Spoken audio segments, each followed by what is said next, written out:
నేపథ్యంలో ఈ రెండింటికి కూడా సమగ్రమైన సాక్ష్యాలు ఆధారాలతో ప్రజల ముందు ఉంచే కార్యక్రమం చేస్తాం. ఇక నెక్స్ట్ వీక్ వచ్చేసరికి బీసీల రిజర్వేషన్ల అంశము, రాష్ట్రంలో వ్యవసాయం, కరువు, సంక్షోభం, వీటికి సంబంధించిన విషయాలు, విచ్చలవిడిగా పోలీసులే గంజాయి అమ్మడం, పోలీసులే గంజాయితో దొరకడం, ఇటువంటి సబ్జెక్ట్స్ అన్నీ కూడా మళ్ళీ రేపు బుధవారం, నెక్స్ట్ బుధవారం మళ్ళీ వీటికి సంబంధించిన ప్రెస్ మీట్లో మళ్ళీ వీటికి సంబంధించిన విషయాలు అడ్రస్ చేస్తాం. ఇంకా డిఎస్సికి సంబంధించి ఈరోజు మొదటిది సబ్జెక్టు, లోకేష్ అనే వ్యక్తి ఎందుకు రాజీనామా చేయాలి, సిబిఐ ఎంక్వైరీ అన్నది ఎందుకు వేయాల్సిన అవసరం ఉంది, దీనికి సంబంధించి డిఎస్సి విషయంలో, ఇప్పటి డిఎస్సి విషయంలో, ఈ గవర్నమెంట్ కండక్ట్ చేసిన డిఎస్సి విషయంలో 2025 నోటిఫికేషన్తో ఇచ్చిన ఈ డిఎస్సి విషయంలో జరిగిన లీకేజ్, అక్రమాలపై మేము ఇప్పటి వరకు ఏ అంశాలైతే ప్రజల ముందు ఉంచామో అవన్నీ కూడా వాస్తవమేనని క్రమంగా ప్రభుత్వమే అంగీకరించే కార్యక్రమం కూడా చేసింది. అసెంబ్లీలో లోకేష్ మాట్లాడిన ప్రసంగం చూసినా కానీ, ఇదే అసెంబ్లీలో చంద్రబాబు నాయుడు గారు మాట్లాడిన ప్రసంగం విన్నా కానీ, ప్రత్యక్షంగానూ పరోక్షంగానూ వాళ్ళు ఈ ఆరోపణలన్నీ కూడా ఒప్పుకున్న పరిస్థితులే కనిపిస్తాయి.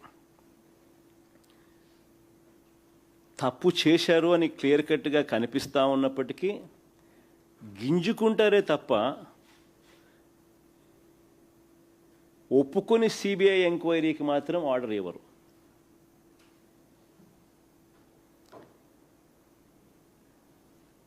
ఎలా తయారైపోయిందనంటే అసెంబ్లీ ప్రతిపక్ష పార్టీ అయిన ఉన్న ఏకైక ప్రతిపక్ష పార్టీ మేము. మాకు ప్రతిపక్ష పార్టీ కింద మమ్మల్ని యాక్సెప్ట్ చేస్తే మాకు ప్రతిపక్ష హోదా ఇవ్వాల్సి వస్తుంది. సో ఆ ప్రతిపక్ష నాయకుడు, ఆ ప్రతిపక్ష పార్టీకి ఎంతమంది అన్నా ఎమ్మెల్యేలు ఉండని, ఆ ప్రతిపక్షానికి ఒక ప్రతిపక్షం అన్నది యాక్సెప్ట్ చేస్తే ఆ ప్రతిపక్షానికి ఒక నాయకుడు వస్తాడు. ఆ నాయకుడికి యాక్సెప్ట్ చేస్తే, ప్రతిపక్షం అన్న పార్టీ కింద యాక్సెప్ట్ చేస్తే ఆ ప్రతిపక్ష పార్టీ నాయకుడిని కూడా యాక్సెప్ట్ చేయాలి. నాయకుడిగా ప్రతిపక్ష పార్టీ నాయకుడిగా యాక్సెప్ట్ చేస్తే సభా సమయంలో సభా అధ్యక్షుడిని చంద్రబాబు నాయుడు గారికి ఏ రకమైన టైం ఇస్తారో అదే టైము ప్రతిపక్ష నాయకుడు కూడా ఇవ్వాల్సి వస్తుంది. కాబట్టి అది ఇవ్వకూడదు అని చెప్పి వీళ్ళు సభ నడుపుతూ ఉన్నారు, ప్రతిపక్షాన్నే అక్నాలెడ్జ్ చేయకుండా. ఇలాంటి పరిస్థితులు అసెంబ్లీలో ఎలా జరుగుతూ ఉందంటే, ప్రత్యర్థి జట్టు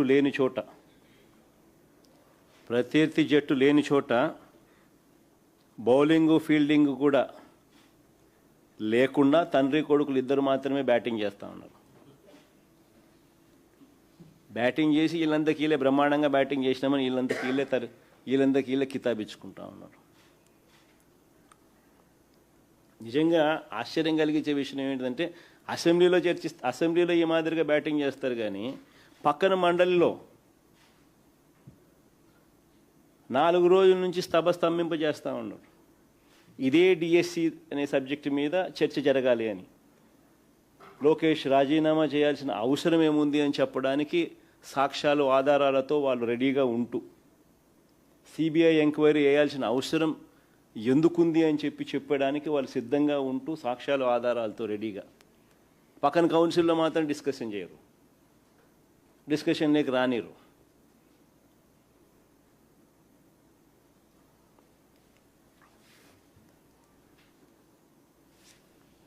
కౌన్సిల్లో ఎందుకు వీళ్ళు ఒప్పుకోరు చర్చ జరగడానికి అని అంటే దానికి కారణం తప్పులు జరిగాయి కాబట్టి. అది ఎక్కడ సాక్ష్యాలు ఆధారాలతో సహా బయటపెట్టే పరిస్థితి కనిపిస్తుందేమో అని చెప్పి సిబిఐ విచారణ చేయాల్సిన అవసరం ప్రస్ఫుటంగా అందరికీ కూడా తెలుస్తుంది. కాబట్టి లోకేష్ రాజీనామా చేయాల్సిన అవసరం ప్రతి ఒక్కరికి కూడా తేటతెల్లంగా కనిపిస్తుంది. కాబట్టి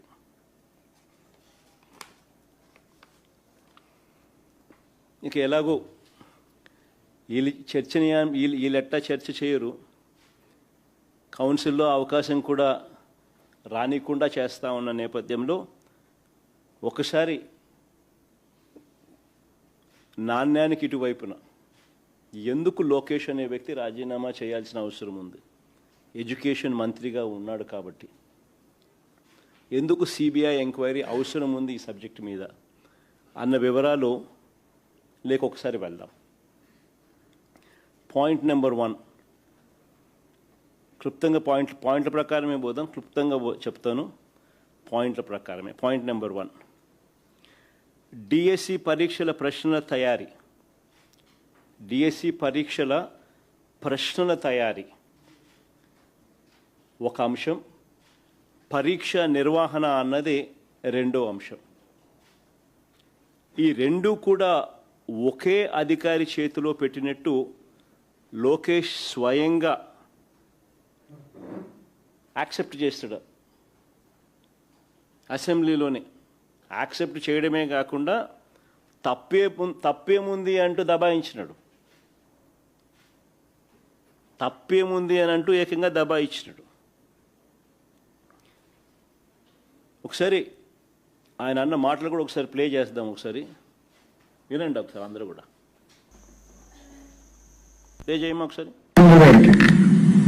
ప్రభుత్వ ఉద్యోగం ఇచ్చిన ఘనత ప్రజాప్రభుత్వం అధ్యక్ష.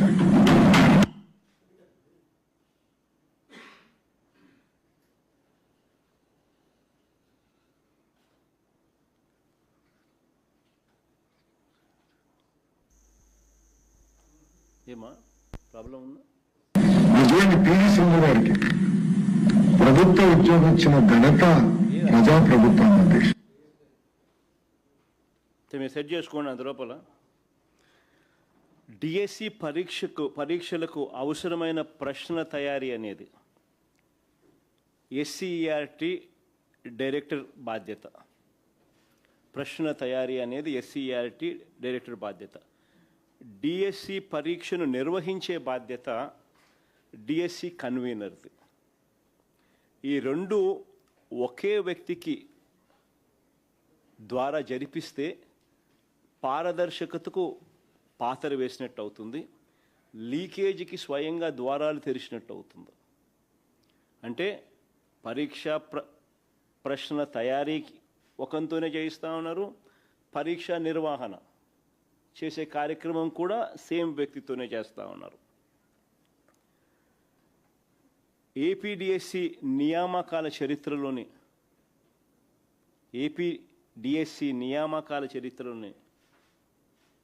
ఏపీపీఎస్సి నియామకాల చరిత్రలోనే ఈ రెండు బాధ్యతలు ఎప్పుడూ కూడా ఒకే వ్యక్తికి అప్పగించిన చరిత్ర ఆంధ్ర రాష్ట్రంలో ఇంతవరకు ఎప్పుడూ లేదు.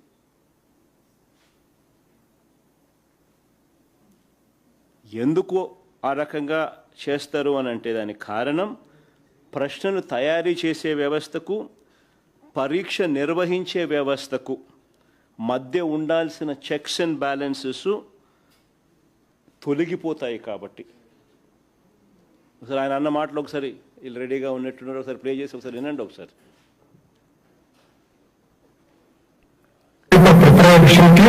డిఎస్సి కన్వీనర్ అంటే ఎగ్జామినేషన్ కండక్ట్ చేసేవారు ఒకే ఆఫీసర్కి ఇచ్చారు అనేది మొదటి ఆరోపణ.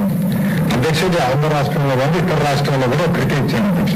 కొన్ని రాష్ట్రాల్లో ఇద్దరికి ఇచ్చారు, కొన్ని రాష్ట్రాల్లో ఒకరికే ఇచ్చారు అధ్యక్ష.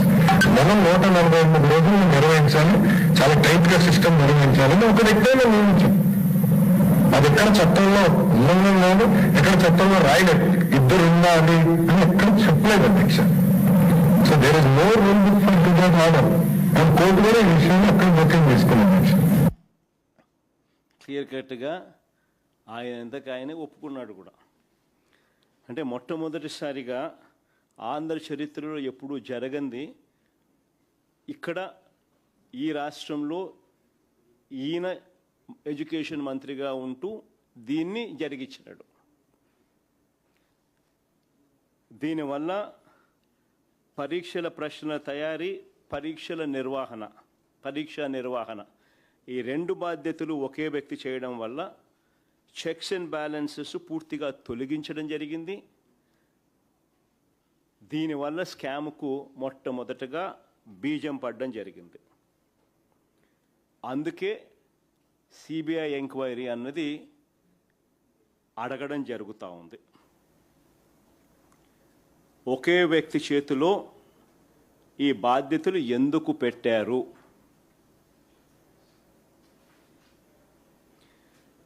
ఇలా చేసినందువలన చెక్స్ అండ్ బ్యాలెన్సెస్ లేకుండా పోయి లీకేజీకు ద్వారాలు తెరిచినారు కాబట్టి. ఇక పాయింట్ నెంబర్ 2, రెండో పాయింట్, డిఎస్సి ప్రశ్న పత్రాలు తయారు చేసే విభాగంలో ఉన్న అవుట్సోర్సింగ్ ఉద్యోగి నవీన్కు ఫస్ట్ ర్యాంక్ రావడం వాస్తవమేనని అసెంబ్లీ సాక్షిగా మరోసారి తండ్రి కొడుకులు ఇద్దరు ఒప్పుకున్నారు. అబ్బా కొడుకులు ఇద్దరు ఒప్పుకున్నారు. ఒకసారి ప్లే చేయండి అమ్మా ఒకసారి. ఫస్ట్ మెరిట్ లిస్ట్ చూపించండి. ఫస్ట్ ఇది నవీన్కు ఫస్ట్ ర్యాంక్ వచ్చిన నవీన్కు సంబంధించిన మెరిట్ లిస్టు. నెంబర్ 1 ర్యాంక్లో నవీన్ అక్కడ కనిపిస్తున్నారు చూడండి, ఫస్ట్ ర్యాంకు. ఇదే నవీన్కు మళ్ళీ మెరిట్ లిస్ట్ మార్చేసి నవీన్ పేరు తీసేసిన సెకండ్ మెరిట్ లిస్ట్ ఒకసారి చూపించండి. నవీన్ పేరు తీసేసిన సెకండ్ మెరిట్ లిస్ట్ పబ్లిష్ చేసినారు. ఫస్ట్ మెరిట్ లిస్ట్లో నవీన్ పేరు ఉంటుంది. వెంటనే నవీన్ తప్పించే కార్యక్రమం చేసి నవీన్ పేరు తీసేసి నవీన్ పేరు లేకుండా సెకండ్ మెరిట్ లిస్ట్ రిలీజ్ చేసినారు. అబ్బా కొడుకులు ఇద్దరు కూడా తనకు ఫస్ట్ ర్యాంక్ వచ్చిందని అసెంబ్లీ సాక్షిగా ఇద్దరు ఒప్పుకున్నారు. ఆ క్లిప్పింగ్ కూడా ఒకసారి ప్లే చేయండి ఒకసారి. చంద్రబాబు నాయుడు గారు లోకేష్ మాటల్లో.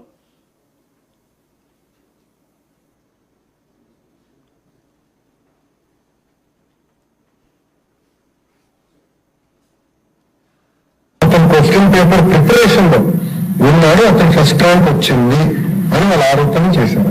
అతనికి కాల్ లెటర్ వెళ్ళింది. అతని సర్టిఫికేట్ వెరిఫికేషన్ కి అతను రాలేదు. సర్టిఫికేట్ వెరిఫికేషన్ రాకపోతే ఆటోమేటిక్లీ డిస్క్వాలిఫైడ్. ఎవరికి ర్యాంక్ ఓటు వచ్చింది? అతను ర్యాంక్ ఓటు వస్తే ఎవరు కనుక్కున్నాం ఏంటి, ఎట్లా వచ్చింది? వెరిఫికేషన్ రాలేదు. వెరిఫికేషన్ రాకపోతే 1 వచ్చిన వాడికి ఎందుకు ఉద్యోగం అంటారు. ఇద్దరు అబ్బా కొడుకులు ఇద్దరు కూడా ఒప్పుకున్నారు ఆయన ఫస్ట్ ర్యాంక్ వచ్చిందని. ఇద్దరు అబ్బా కొడుకులు ఇద్దరు అసెంబ్లీ సాక్షిగా ఇద్దరు ఒప్పుకున్నారు కూడా. మరి నేను అడుగుతాను, మరి ఫస్ట్ ర్యాంక్ వచ్చిన ఈ నవీన్కు ఉద్యోగం ఎందుకు ఇవ్వలేదు? ఫస్ట్ ర్యాంక్ వచ్చిన ఈ నవీన్కు ఉద్యోగం ఎందుకు ఇవ్వలేదు? ఫస్ట్ మెరిట్ లిస్ట్లో నవీన్ పేరు ఉంది. ఆ తర్వాత మళ్ళీ దీన్ని మార్చి నవీన్ పేరు తీసేసి సెకండ్ మెరిట్ లిస్ట్లో నవీన్ పేరు లేకుండా సెకండ్ మెరిట్ లిస్ట్ ఎందుకు రిలీజ్ చేసినారు?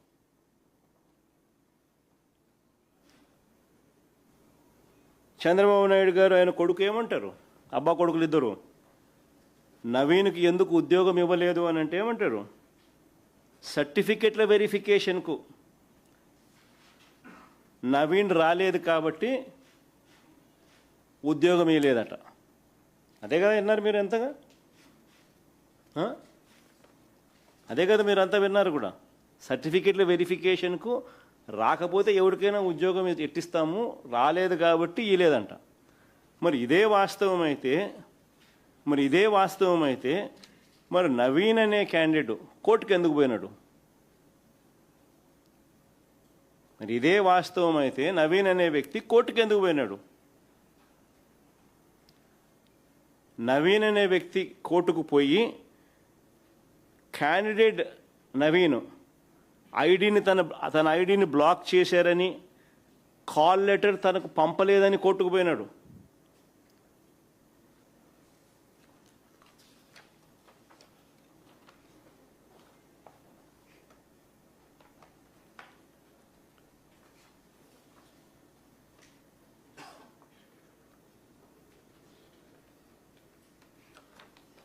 నెక్స్ట్ పేజ్ అమ్మా.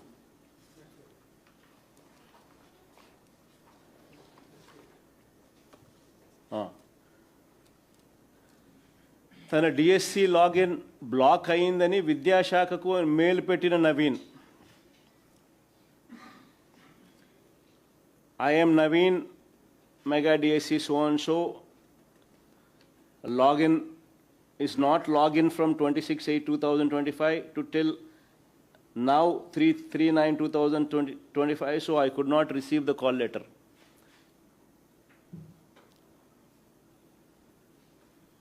I got good marks in DSC, but why I am face this issue?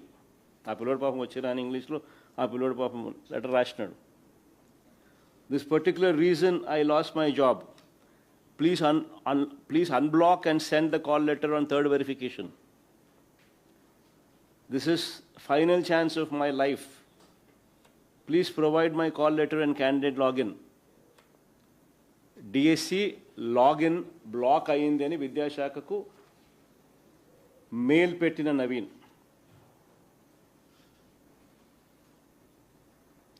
ఇదే కోర్టుకు అఫిడవిట్ ఫైల్ చేసినాడు.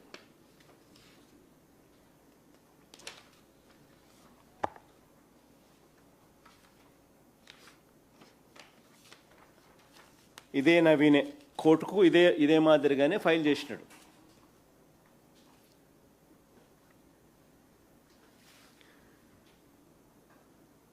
ఇంతకుముందు ఫస్ట్ దాంట్లో చూస్తే ఫైల్ చేసిన అఫిడవిట్ కాపీ, కోర్టుకు ఫైల్ చేసిన అఫిడవిట్ కాపీ.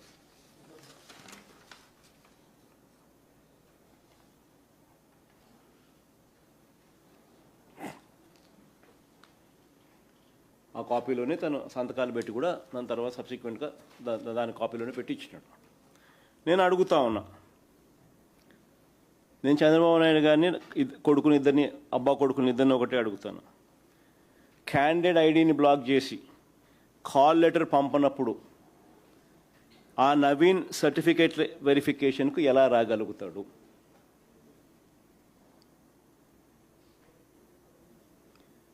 ఇదే విషయాలను ఆధారాలతో అతను కోర్టులో అఫిడవిట్ వేశాడు కదా.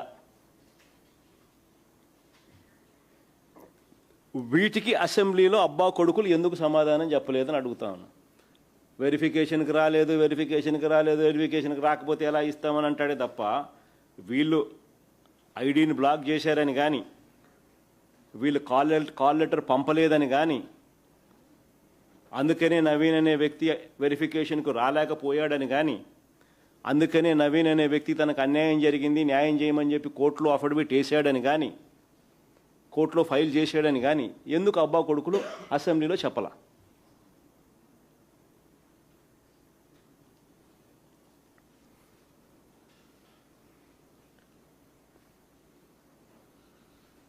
కారణం ఎందుకు చెప్పలేదంటే, కారణం నవీన్ అవుట్సోర్సింగ్ ఉద్యోగి అని merit list 1, merit list 2, first merit లిస్ట్లో నవీన్ పేరు ఉంది, సెకండ్ మెరిట్ లిస్ట్లో నవీన్ పేరు తీసేసి సెకండ్ మెరిట్ లిస్ట్ పబ్లిష్ చేసినారు. ఎందుకు చేసినారు? ఎందుకు అసెంబ్లీలో అబద్ధాలు ఆడుతూ ఉన్నారు? కారణం నవీన్ అవుట్సోర్సింగ్ ఉద్యోగి కాబట్టి, ఆయనకు క్వశ్చన్ బ్యాంక్ యాక్సెస్ ఉంది కాబట్టి, పరీక్షల్లో ఫస్ట్ ర్యాంక్ వచ్చిందని తేటతెల్లంగా కనిపిస్తూ ఉంది కాబట్టి, లీకేజ్ జరిగింది కాబట్టి, దాచిపెట్టాలి కాబట్టి, అతనికి ఉద్యోగం ఇస్తే గోల్ అవుతుంది కాబట్టి,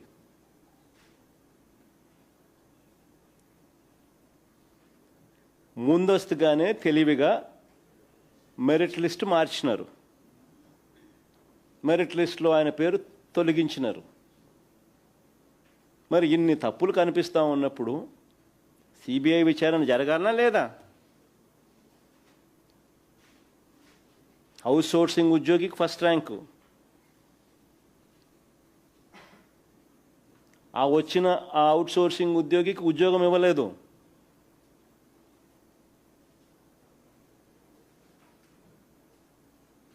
తన ఐడిని బ్లాక్ చేసినారు. తన కాల్ లెటర్ పంపలేదు. మెరిట్ లిస్ట్లో ఫస్ట్ మెరిట్ లిస్ట్లో తన పేరు ఉంది, సెకండ్ మెరిట్ లిస్ట్లో తన పేరు తీసేసినారు.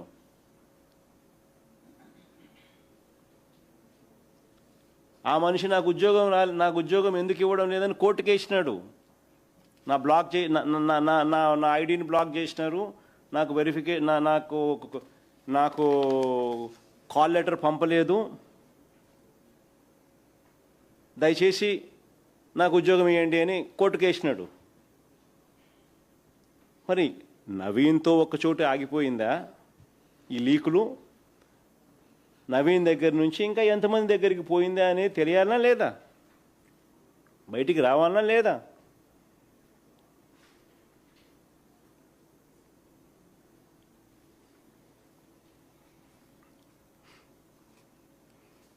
మరి సిబిఐ దర్యాప్తు జరిగితేనే కదా ఇవన్నీ తెలిసేది.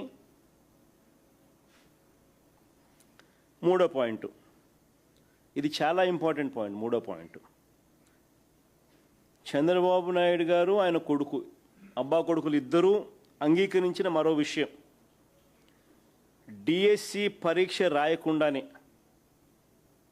ఇది చాలా ఇంపార్టెంట్ విషయం, మొట్టమొదటిసారి రాష్ట్ర చరిత్రలో ఎప్పుడూ జరగల, బహుశా దేశంలో కూడా ఎప్పుడైనా జరిగిందో లేదో నాకు తెలియదు.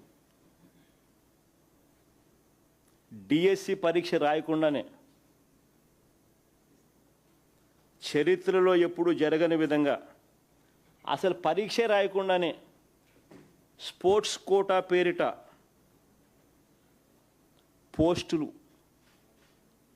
పోస్టులు వాళ్ళకు కావాల్సిన వాళ్ళకి ఇచ్చుకోవడం.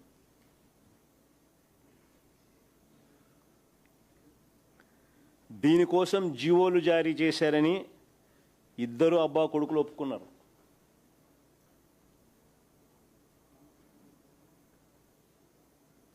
దీన్ని సమర్థించుకోవడానికి వీళ్ళు చెప్పిన కబుర్లు ఏమిటో తెలుసా అసెంబ్లీలో?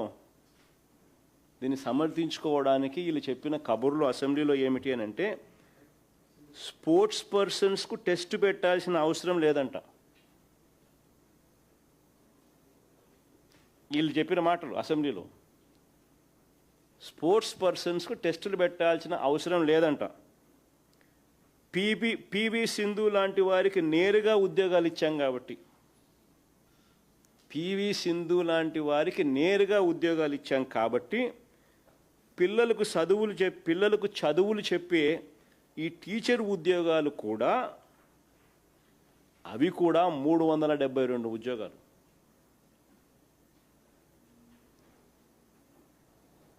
అలాగే సింధులాగానే ఇచ్చారంట. దానికి దీనికి పొందన పెట్టినారు. ఒక్కసారి వాళ్ళు ఏమన్నారో, ఇద్దరు అబ్బా కొడుకులు ఏమన్నారో ఒకసారి ప్లే చేయండి ఒకసారి.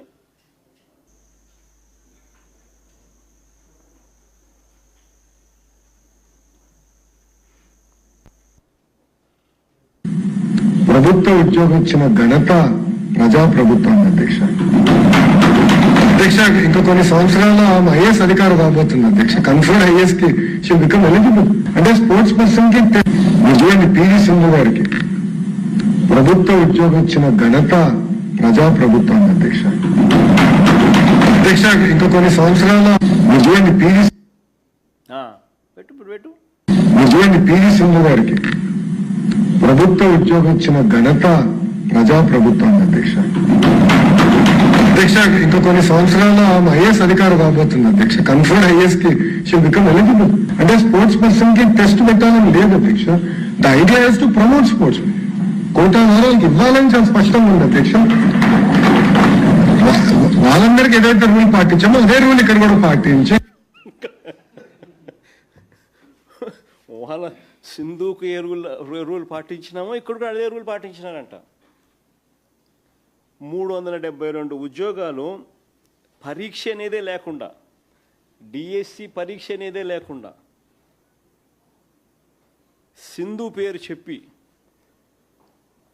పివి సింధుకు డిఎస్సిలో స్పోర్ట్స్ కోటాలో నింపిన 372 ఉద్యోగాలకు మధ్య పోలిక తీసుకొచ్చినారు. ఇది కేవలం అబ్బా కొడుకులకు మాత్రమే ఇది సాధ్యం. నిజంగా వీళ్ళ మైండ్లో చిప్పులు ఉన్నాయా లేదా నాకైతే తెలియదు. ఎందుకంటే ఎన్ని చదువులు చెప్పే ఉద్యోగాలు, వీళ్ళంతా పిల్లలకు చదువులు చెప్పి ఈ 372 మంది పోయి పిల్లలకు చదువులు చెప్పాలి. మైండ్లో ఏదైనా చిప్పు ఎవడన్నా ఉన్నోడు ఎవడన్నా కానీ నిజంగా ఇట్లాంటి నిర్ణయాలు ఎవడన్నా తీసుకోగలుగుతాడో లేదో నాకైతే తెలియదు. ఏ రకంగా వీళ్ళు చదువులు చెప్తారు? డిఎస్సి అనేది ఎందుకు? చదువులు చెప్పడానికి నువ్వు కెపాసిటీ నీకుంది అని చెప్పి నిర్ధారించే పరీక్ష డిఎస్సి. అది పాస్ అయిన తర్వాత నువ్వు స్పోర్ట్స్ కోటా అన్నా ఇవ్వు, ఇంకోటన్నా ఇవ్వు, అది వేరే విషయం. అసలు పరీక్ష లేకుండా డిఎస్సిని రాయాల్సిన అవసరమే లేకుండానే బుద్ధునుడు ఎవడని ఇస్తాడా 372 ఉద్యోగాలు?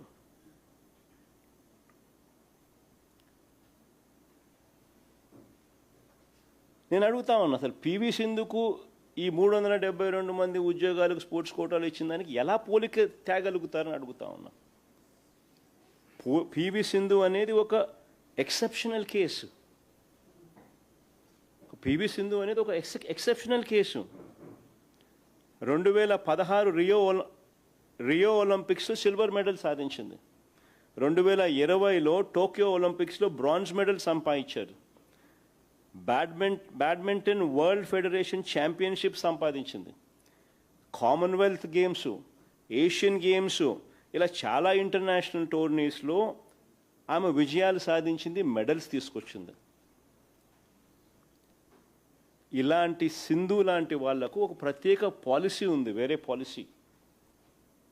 ఎక్సెప్షనల్ టాలెంట్, ఎక్సెప్షనల్గా వీళ్ళు పర్ఫామ్ చేసిన పరిస్థితులలో, ఇంటర్నేషనల్ టోర్నమెంట్స్లో పార్టిసిపేట్ చేసిన పరిస్థితుల్లో, international gold medals, silver medals, bronze medals వచ్చిన పరిస్థితుల్లో ఇటువంటి ఎక్సెప్షనల్ పీపుల్స్కు సెపరేట్ పాలసీ. ఆ పాలసీ అది చూడండి ఒకసారి. వాళ్ళు డిస్ప్లే చేసిన పాలసీ 10/12/2024 ఎప్పటి నుంచో ఉంది, డిస్ప్లే చేసినారు. 10/12/2024 జియో నెంబర్ 18. ఏది? ఒలింపిక్స్.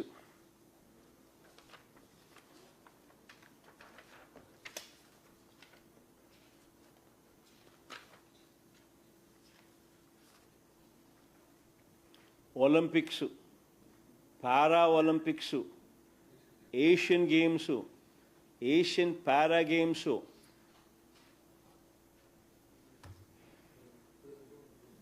సరే పేపర్ మా సరే పేపర్ ఇదైతే ఎక్కడుంది పెట్ల 4 years వరల్డ్ కప్ ఛాంపియన్షిప్, ఇంకా Commonwealth games, Commonwealth para games, world cup championship, 4 years Asian championship, national games, SAAP coaches. అంటే ఇలాంటి గేమ్స్కు, ఇలాంటి ఎక్సెప్షనల్ టాలెంట్స్కు పాలసీ ఉంది. వీళ్ళకు ఈ రిక్రూట్మెంట్కు పోలిక తీసుకొస్తాడు చంద్రబాబు నాయుడు. నేను అడుగుతా ఉన్నా, ఇదే చంద్రబాబు నాయుడు అబ్బా కొడుకుని ఇద్దరిని అడుగుతా ఉన్నా.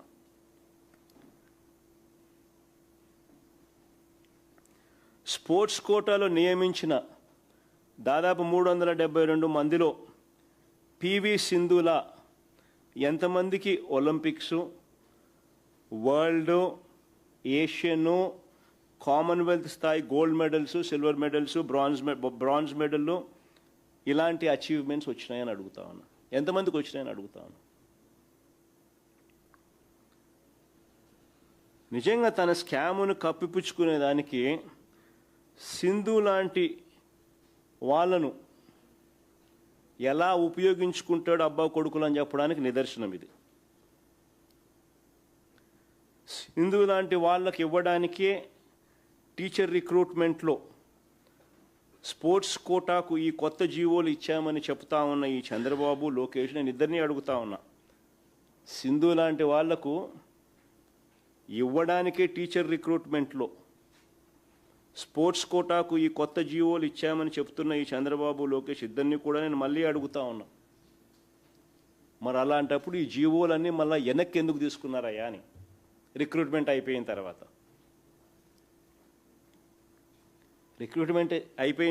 వెనక్కి ఎందుకు తీసుకున్నారని అడుగుతా ఉన్నా. వాస్తవాలు ఏమిటనంటే వీళ్ళ మనుషులకు టీచర్ ఉద్యోగాలు అమ్ముకోవడానికి స్పెషల్గా జీవో నెంబర్ 4 జీవో నెంబర్ 47 ఇచ్చి గేట్లు ఎత్తారు. స్పెషల్గా ఈ జీవోలు తీసుకొచ్చినారు. వీళ్ళ మనుషులకు టీచర్ ఉద్యోగాలు అమ్ముకోవడానికి జీవో నెంబర్ 4 జీవో నెంబర్ 47 ఇచ్చి గేట్లు ఎత్తారు. జీవో నెంబర్ 4 జీవో నెంబర్ 47 చూస్తే Andhra Pradesh in direct recruitment without the requirement of competitive exams across government departments. Without the requirement of competitive exams. GO number 4 dated 19/4/2025. GO number 47 dated 19/4/2025. Without the requirement of competitive exams across government departments. అంటే గేట్లు ఎత్తారు. వాళ్ళ మనుషులకు teacher ఉద్యోగాలు అమ్ముకోవడానికి స్పెషల్గా GO number 4 GO number 47 ఇచ్చి గేట్లు ఎత్తినారు. ఎత్తిన తర్వాత పని పూర్తి చేసిన తర్వాత 372 మందికి ఉద్యోగాలు ఇచ్చుకున్న తర్వాత జీవో నెంబర్ 23 జీవో నెంబర్ 56 ఇచ్చి మళ్ళీ గేట్లు మూసేశారు. జీవో నెంబర్ 23 జీవో నెంబర్ 56 ఈ రెండు కూడా తీసి ఈ రెండు ఇచ్చి మళ్ళీ గేట్లు మూసేసినారు. ఈ రెండిట్లో ఏమని రాసినారు చూడు, amendments. GO number 23 and GO number 56 దీంట్లో amendments. Sports persons who qualify in the prescribed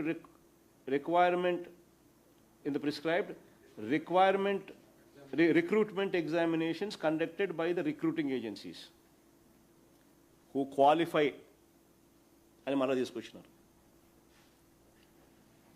ఇంతకుముందు ఎగ్జామ్స్తో సంబంధం లేదన్నారు, ఇప్పుడు మళ్ళీ క్వాలిఫై అయితేనే అని మళ్ళీ తీసుకొచ్చి మార్పులు చేసినారు. Amendment without the requirement of competitive ఎగ్జామినేషన్స్ను నెసెసరీ అమెండ్మెంట్ తీసుకొని వచ్చి దాంట్లో ఏమని రాసినారు, prescribed recruitment qualify in the prescribed recruitment examination conducted by the recruiting agencies and national amendment.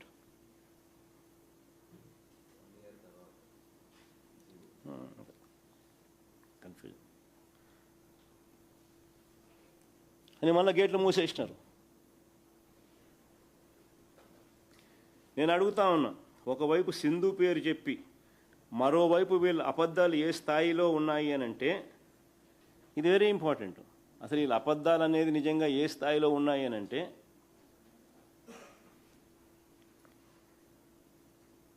ఆర్చరీలో national championship సాధించిన ఎస్టీ క్యాండిడేట్,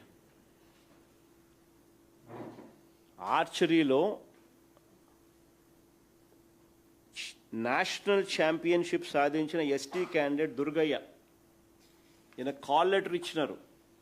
పంపిన తర్వాత కూడా ఈయన పోస్ట్ ఇవ్వాల.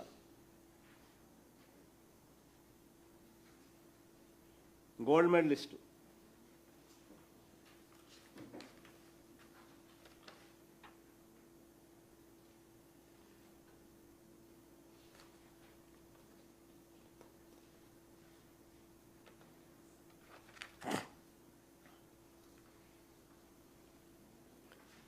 దుర్గయ్య ఆర్చరీలో గోల్డ్ మెడలిస్ట్. నేషనల్ ఛాంపియన్షిప్ సాధించిన ఎస్టీ క్యాండిడేట్ దుర్గయ్య కూడా కాల్ లెటర్ వచ్చింది. కాల్ లెటర్ కూడా చూపించమని కొంచెం, కాల్ లెటర్ కూడా gold medalist. 32nd national games 2000 ఎనికి 32nd national games 2002 Hyderabad and Visakhapatnam 13 to 22 December 2002. Durgaiah gold medalist archery ఆయనకు వచ్చిన కాల్ లెటర్ చూపించమా. ఆయనకు ఇచ్చిన కాల్ లెటర్ 1:1 నిష్పత్తిలో కాల్ లెటర్ పిలిచినారు. ఉద్యోగం రాలా. ST candidate Durgaiah.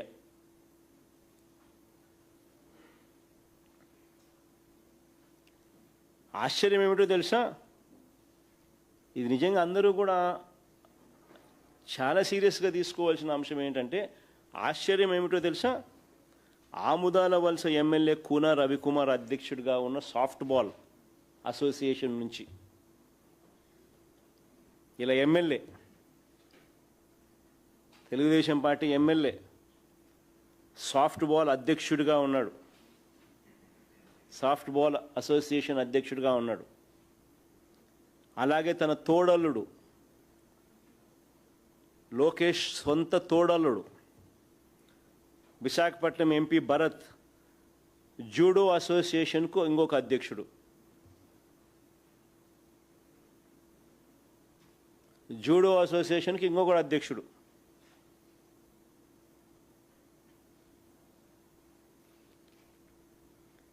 వీళ్ళు ఇచ్చే పార్టిసిపేషన్ సర్టిఫికెట్స్ ఆధారంగా, వీళ్ళు ఇచ్చే పార్టిసిపేషన్ సర్టిఫికెట్స్ ఆధారంగా, ఫర్గెట్ అబౌట్ మెడల్స్ గురించి మాట్లాడడంలా, కేవలం పార్టిసిపేషన్ సర్టిఫికెట్స్ ఆధారంగా, అది కూడా వీళ్ళు ఇస్తారు, వీళ్ళే ధృవీకరిస్తారు, వీళ్ళే ఇష్యూ చేస్తారు. ఆ సర్టిఫికెట్ల ఆధారంగా చరిత్రలో ఎప్పుడూ జరగని విధంగా పరీక్షే రాయకుండా, చరిత్రలో ఎప్పుడు జరగని విధంగా పరీక్షే రాయకుండానే, ఇంతకుముందు స్పోర్ట్స్ కోటాస్ ఉండేటివి, కానీ ఖచ్చితంగా డిఎస్సి పాస్ కావాలి. డిఎస్సి క్వాలిఫై అయిన తర్వాతనే స్పోర్ట్స్ కోటా కానీ ఇంకోటి కానీ గతంలో అంతా ఫస్ట్ టైం చరిత్రలో ఎప్పుడూ జరగని విధంగా లోకేష్ అనే వ్యక్తి ఎడ్యుకేషన్ మినిస్టర్గా ఉంటూ పరీక్షే రాయకుండానే ఏకంగా స్పోర్ట్స్ కోటాలో ఈ రకంగా 372 పోస్టులు ఫిల్ చేశారు.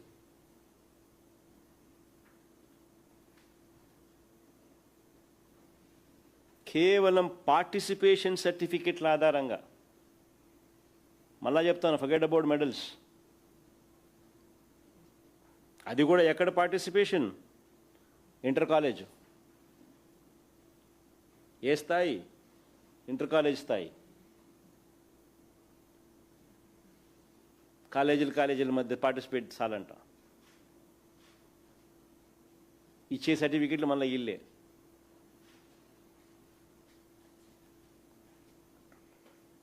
గతంలో ఏ స్పోర్ట్స్ కోటా అయినా ఖచ్చితంగా డిఎస్సి పరీక్ష పాస్ అయితేనే దాని తర్వాతే ఏదైనా కానీ ఉద్యోగం అంటే. ఇప్పుడు చంద్రబాబు లోకేష్ పరిపాలనలో మాత్రమే ఏ ఎగ్జాము లేకుండానే కేవలం పార్టిసిపేషన్ సర్టిఫికెట్ అని వీరిచ్చే సర్టిఫికెట్ల ఆధారంగానే ఉద్యోగాలు ఇస్తూ ఉన్నారు.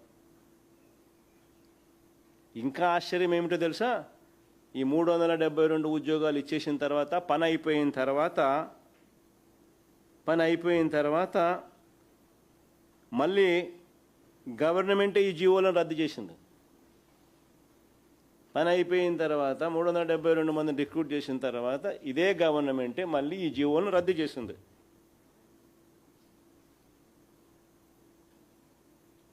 రద్దు చేసి ఇక మీదట క్వాలిఫై అయితేనే అని చెప్పి మళ్ళీ పాత పద్ధతిలోకి వచ్చినారు.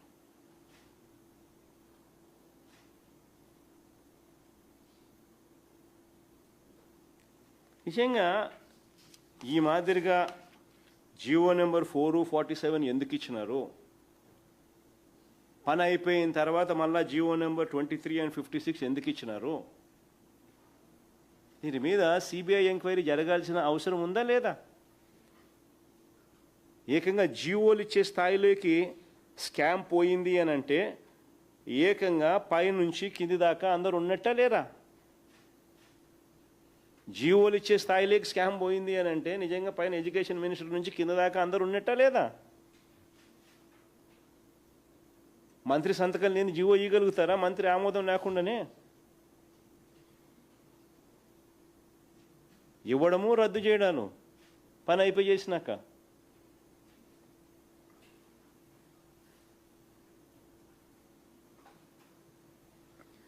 ఇక పాయింట్ నెంబర్ 4 స్పోర్ట్స్ కోటా పేరిట టీచర్ పోస్టుల అమ్మకాలు బేరసారాలు చేసినట్టుగా ఆడియో వీడియో కాల్స్ బయటకు వచ్చినట్టుగా అసెంబ్లీలో ఇద్దరు అబ్బా కొడుకులు ఒప్పుకున్నారు. ఇద్దరు అసెంబ్లీలో ఒప్పుకున్నారు. స్పోర్ట్స్ కోటా పేరిట టీచర్ పోస్టుల అమ్మకాలు బేరసారాలు చేసినట్టుగా ఆడియో వీడియో కాల్స్ బయటకు వచ్చినట్టుగా అసెంబ్లీలో ఇద్దరు ఒప్పుకున్నారు. అదొకసారి ప్లే చేయండి. అసలు అది సోషల్ మీడియాలో వైరల్ అయిన ఆ టేప్స్.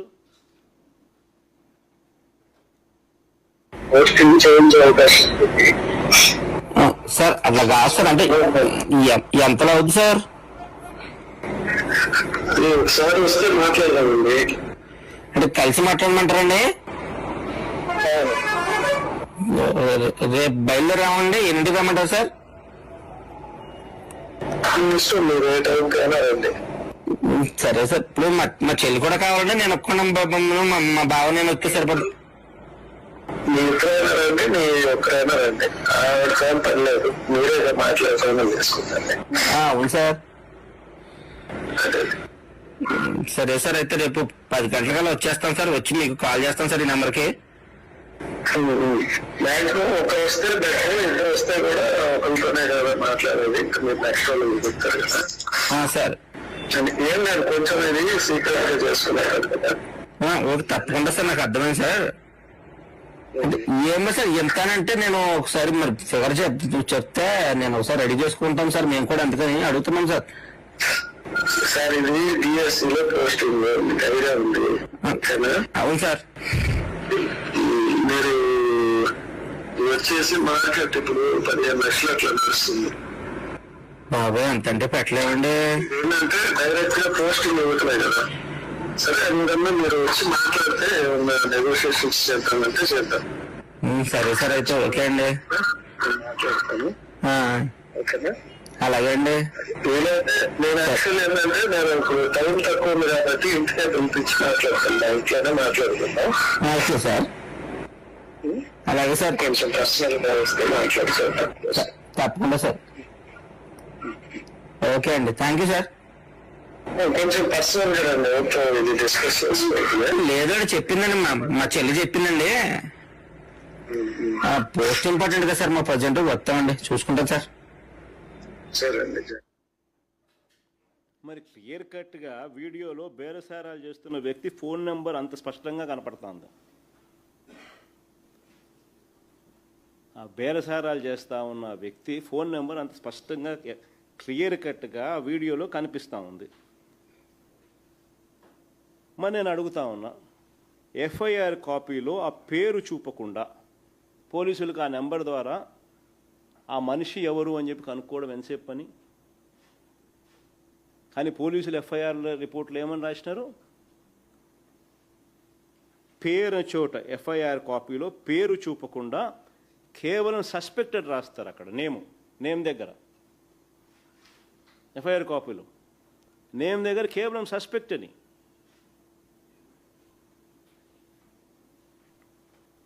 మరి ఎందుకు రాయాల్సి వచ్చింది? పేరు రాయకుండా కేవలం సస్పెక్ట్ అని మాత్రమే ఎందుకు రాయాల్సి వచ్చింది? ఇంకా ఆశ్చర్యం ఏమిటో తెలుసా? ఈ మనిషికి స్టేషన్ బెయిల్ ఇచ్చి పంపించినారు. అరెస్టుల కథ దేవుడు ఎరుగు, శిక్షల కథ దేవుడు ఎరుగు. స్టేషన్ బెయిల్ ఇచ్చి పంపించేసినారు. మళ్ళా పైగా కింద చూడండి, 8th పాయింట్, ఎఫ్ఐఆర్ నమోదు చేయడానికి ముందు సీనియర్ అధికారులతో ఎందుకు మాట్లాడాల్సి వచ్చింది? Reasons for delay, consulted with higher officials. Reasons for delay in reporting by the complaint. అక్కడ ఏమని రాస్తారు?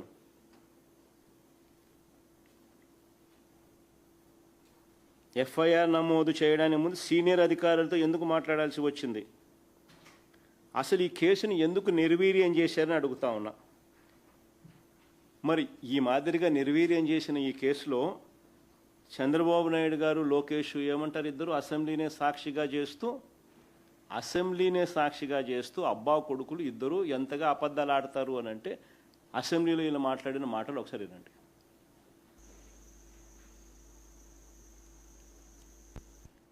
ఎంతో సీరియస్ యాక్షన్ తీసుకున్నట్టుగా, ఎంతో సీరియస్గా వాళ్ళని అరెస్ట్ చేసినట్టుగా, వాళ్ళని జడ్జి ముందర ప్రవేశపెట్టినట్టుగా. బిఎస్సి కోటాలో ఏదో ఆడియో టేప్ ఉంది, ఒక్కొక్క సర్టిఫికేట్ కి ఇంత డబ్బులకి అమ్ముతున్నారు, ప్రత్యేకంగా షాప్ వాళ్ళని ప్రొటెక్ట్ చేస్తుంది అని ఒక ఆడియో లీక్ వచ్చింది. అధ్యక్ష, ఆడియో లీక్ వచ్చిన వెంటనే షాప్ ఇమ్మీడియట్ గా కంప్లైంట్ ఇచ్చి, ఒకరు విచారణ కమిషనరేట్ కి కంప్లైంట్ ఇచ్చి, ఆ వ్యక్తి ఎక్కడున్నారో ఎత్తికి అతన్ని పైన కేసు పెట్టి అతన్ని జ్యుడిషియల్ రిమాండ్ కూడా పంపించిన ఘనత ప్రజాప్రభుత్వం. Audio recording DSC sports quota జరిగింది. ఎవడో మాట్లాడుకుంటున్నాడు, వాళ్ళ పైన స్పోర్ట్స్ కౌన్సిల్ అథారిటీని కేసు పెట్టారు, అరెస్ట్ చేశారు. అరెస్ట్ పెడితే బెయిల్లో వచ్చారు. మరి నిజంగానే అరెస్ట్ చేసినారా? జడ్జి ముందర పెట్టినారా? ఎన్ని నెలలు జైల్లో పెట్టినారని చెప్పి చూసి ఒకసారి చూస్తే సిసిటిఎన్ఎస్ అంటే crime and criminal tracking network and systems, state government. Crime and criminal tracking network and systems central government గైడ్ లైన్స్లో 2009 నుంచి ఇది ఏ రాష్ట్ర ప్రభుత్వం అయినా కూడా ఇది ఇంప్లిమెంట్ చేయాలి. అంటే ప్రతి ఎఫ్ఐఆర్ దానికి సంబంధించిన మనిషికి ట్రాక్ చేసి crime and criminal tracking network and system CCTNS వీళ్ళు స్వయంగా దాంట్లో రాసినది ఏమని, యట్ టు బి అరెస్టెడ్. చూడండి ఒకసారి మీరే. మళ్ళీ అక్కడ కూడా పేరేం పేరు, సస్పెక్టు, మళ్ళీ పేరు రాయాల. పేరు రాస్తే మళ్ళీ ఎక్కడ ఏమేమి కదులుతాయో అని చెప్పి పేరు రాయాల, suspect, address so and so, మళ్ళీ yet to be arrested status. Date చూపించుమా. 25/8/2025 స్టేషన్ బెయిల్ ఇచ్చి పంపించినారు స్వామి. అరెస్ట్ కదా దేవుడు ఎరుగు. అబ్బా కొడుకులు ఇద్దరు అసెంబ్లీలో అంతగా అబద్ధాలు ఆడుతున్నారు. ఇది అరెస్ట్ చేసినట్టుగా, జైల్లో పెట్టినట్టుగా, మెజిస్ట్రేట్ ముందు జడ్జి ముందర పెట్టినట్టుగా, జడ్జి శిక్ష చేసినట్టుగా, వీళ్ళు జైల్లో పెట్టినట్టుగా, వీళ్ళు ఏదో చాలా సీరియస్గా తీసుకున్నట్టుగా ఘనత చంద్రబాబు నాయుడు గారు, టీడీపీ వెన్నుపోటు పార్టీ ఘనత అన్నట్టుగా వీళ్ళు బిల్డప్ ఇస్తున్నారు. స్టేషన్ బెయిల్ ఇచ్చి పంపించిన, అరెస్ట్ చేయలా. ఇంత దారుణంగా అబద్ధాలు ఆడుతున్నారు, ఇంత దారుణంగా కేసు నిర్వీర్యం చేస్తున్నారు, ఇంత దారుణంగా కాపాడుతూ ఉన్నారు.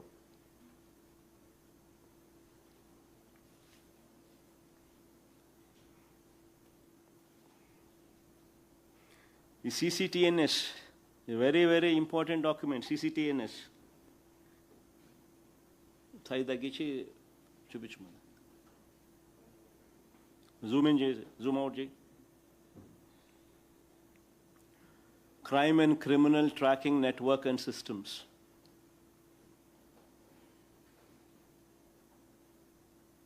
క్లియర్ కట్గా వీళ్ళే అప్డేట్ చేసి పెట్టిన డాక్యుమెంటు. పరిస్థితి ఇది. ఈ బేరసారాలన్నీ కూడా ఏ స్థాయిలో జరిగాయో చెప్పడానికి ఇంకో ఉదాహరణ కూడా సోషల్ మీడియాలో ఇంకోటి కూడా వైరల్ అవుతా ఉంది. ఒంగోలులో కూడా ఇలాంటి ఘటన జరిగింది.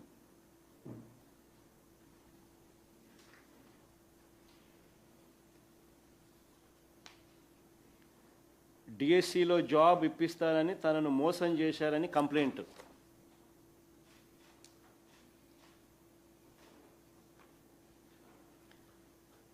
డిఎస్సిలో జాబ్ ఇప్పిస్తారని తనను మోసం చేశారని కంప్లైంట్.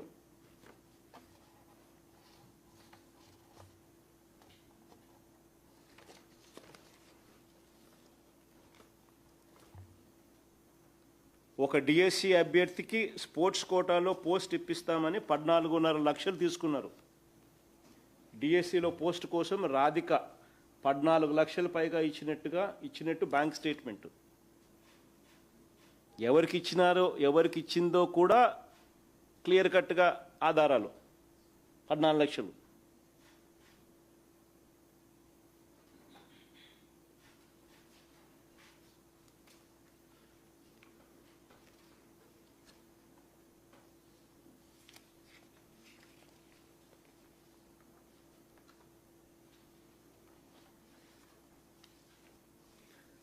ఆమెతో అన్న మాటలు రెఫరెన్స్గా మరో వ్యక్తికి కూడా ఇలాగే చేస్తున్నామని చెప్పారు. రెఫరెన్స్గా చూపిన వ్యక్తికి పోస్ట్ వచ్చింది, కానీ ఈ అమ్మాయికి పోస్ట్ రాలేదు. మోసపోయాను అని చెప్పి ఎప్పుడైతే తెలుసుకుందో గట్టిగా అడిగితే ఏమన్నారు? గట్టిగా అడిగితే కొన్ని కారణాల వల్ల ఇవ్వలేకపోయినాము, ఏపీ టూరిజంలో మరో ఉద్యోగం ఇస్తామంటూ మభ్యపెట్టారు. కానీ ఈమె రెఫరెన్స్గా ఎవరైతే వాళ్ళు చెప్పినారో ఆ వ్యక్తికి ఉద్యోగం వచ్చింది. రెఫరెన్స్గా మరో వ్యక్తికి కూడా ఇలాగే చేస్తున్నామని చెప్పి వీళ్ళు చెప్పి ఈమె దగ్గర నుంచి డబ్బులు కూడా తీసుకున్నారు. ఆ వ్యక్తికి ఉద్యోగం వచ్చింది.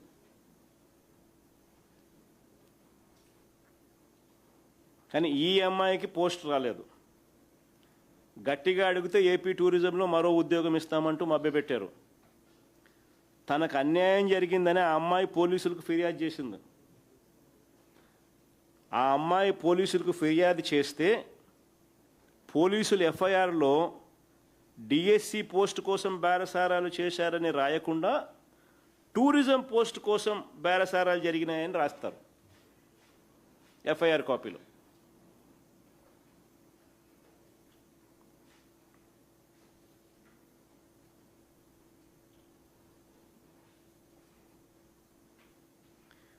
గత ఏడాది నవంబర్ 11న ఎఫ్ఐఆర్ నమోదు చేస్తే ఇప్పటి వరకు ఎలాంటి అరెస్టులు లేవు. గత ఏడాది నవంబర్ 11న ఎఫ్ఐఆర్ నమోదు చేస్తే ఇంతవరకు ఎలాంటి అరెస్టులు లేవు.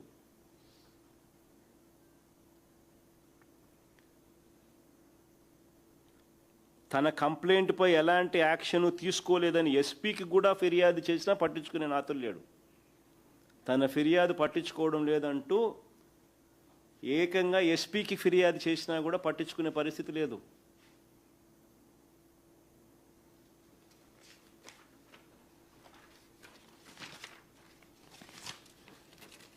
$14 లక్షలు ఇచ్చి బ్యాంక్ డీటెయిల్స్ బ్యాంక్ ట్రాన్స్ఫర్ చేసి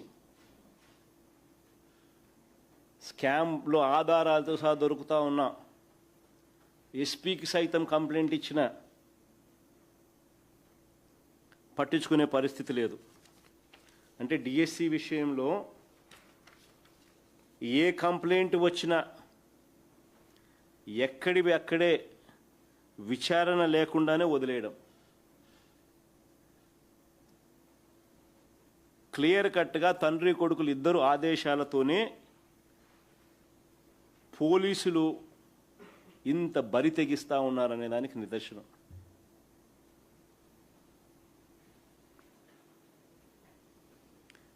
లీకేజీ దగ్గర నుంచి స్పోర్ట్స్ కోటా వరకు, ఆపై బేరసారాల వరకు, లీకేజీ దగ్గర నుంచి స్పోర్ట్స్ కోటా వరకు ప్రత్యేక జీవోలు ఇవ్వడం మొదలు, ఆపై బేరసారాల వరకు అన్నీ కూడా సమగ్రంగా పరిశీలించాల్సిన అంశాలు. అవునా కాదా?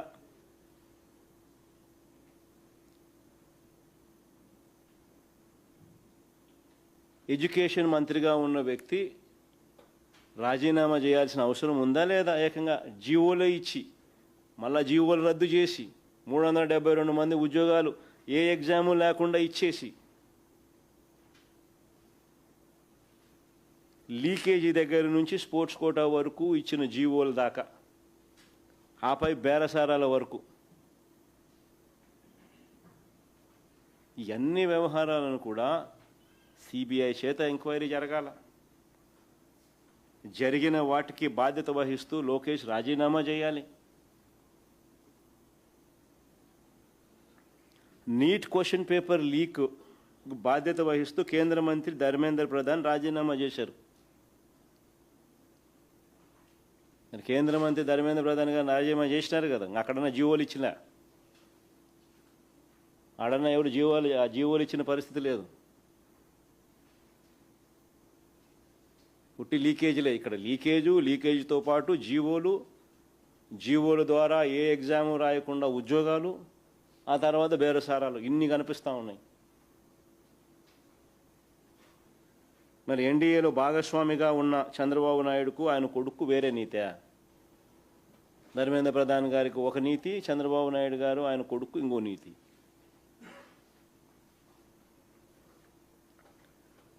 ఇది ఫస్ట్ టాపిక్. రెండో టాపిక్, చంద్రబాబు నాయుడు గారు కొడుకును కాపాడుకునేందుకు ఆయన చేస్తూ ఉన్న వ్యవహారాలలో ఏ రకంగా బురద జల్లుతూ ఉన్నాడు అనేది రెండో టాపిక్. ఇప్పుడు కొడుకును కాపాడుకునేందుకు చంద్రబాబు నాయుడు గారు మరింత దిగజారిపోయి 2018 అంటే ఆయన ప్రభుత్వం చివరిలో 2018లో ఏపీపీఎస్సీ గ్రూప్ 1 భర్తీపై తప్పుడు ఆరోపణలు చేయడం మొదలెట్టాడు. ఆశ్చర్యం ఏమిటో తెలుసా? చంద్రబాబు నాయుడు చేస్తూ ఉన్న ఈ సోకాల్డ్ ఆరోపణల మీద ఇది 2018లో చంద్రబాబు నాయుడు గారి ప్రభుత్వంలోనే ప్రిలిమ్స్ కూడా అయిపోయినాయి.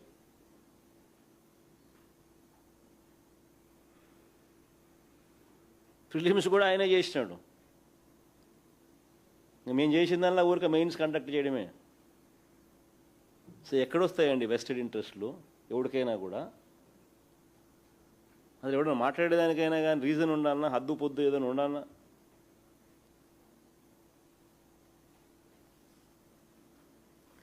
మరింత దిగజారిపోయి 2018లో ఏపీపీఎస్సీ గ్రూప్ 1 భర్తీపై తప్పుడు ఆరోపణలు చేయడం మొదలుపెట్టాడు.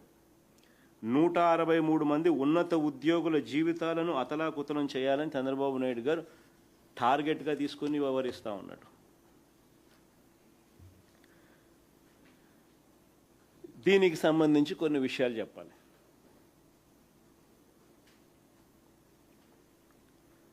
ఇది వెరీ ఇంపార్టెంట్.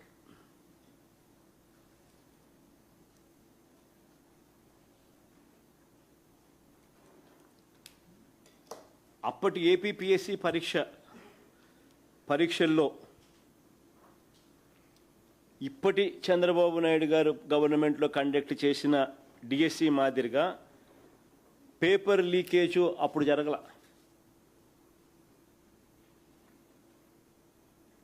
అప్పట్లో చంద్రబాబు నాయుడు కన్ఫ్యూజన్ వద్దు, ఇప్పుడు నేను మాట్లాడేది అప్పుడు గురించి.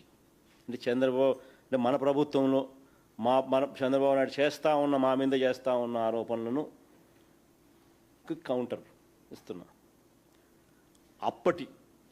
అంటే మా ప్రభుత్వం అప్పటి ఏపీపీఎస్సీ పరీక్షల్లో ఇప్పుడు చంద్రబాబు నాయుడు మాదిరిగా పేపర్ లీకేజ్ జరగల.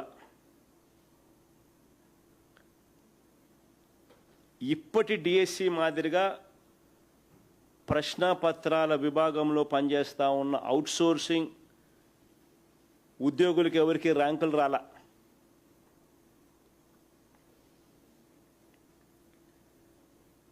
ఎవరికి అనుకూలంగా ప్రత్యేకమైన జీవోలు తీసుకొని రాలా.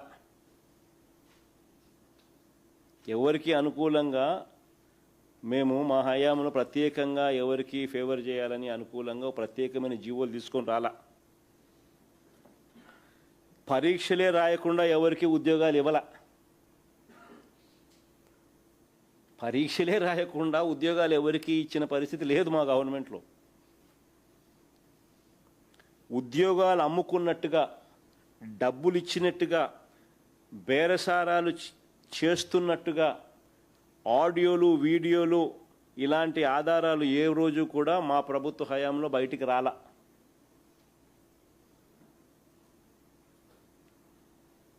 తేడా చెప్తున్నా.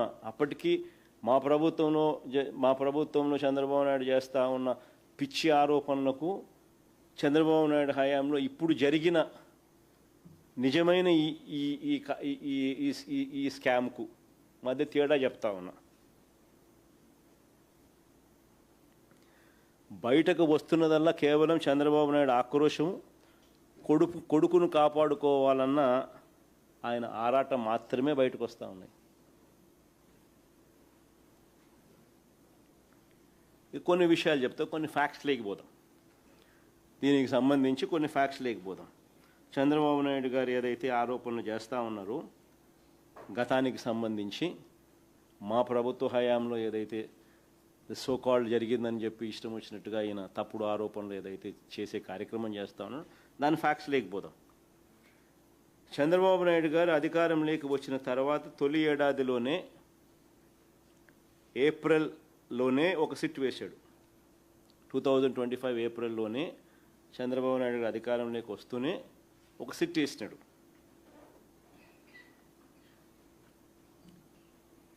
ఫైనల్ ఫలితాల వెల్లడిలో ఏ తప్పు జరగలేదని హైకోర్టులో, మళ్ళా చెప్తా ఉన్నా, ఫైనల్ ఫలితాల వెల్లడిలో ఏ తప్పు జరగలేదని హైకోర్టులో గవర్నమెంట్ అడ్వకేట్లు అఫిడవిట్ ఫైల్ చేసినారు. ఎప్పుడు? 14/11/2025 చంద్రబాబు నాయుడు గవర్నమెంట్లో, ఆయన అధికారులు కోర్టుకు ఫైల్ చేసిన అఫిడవిట్ ఇది. ఆ అఫిడవిట్లో మెన్షన్ చేసిన పాయింట్లు చూస్తే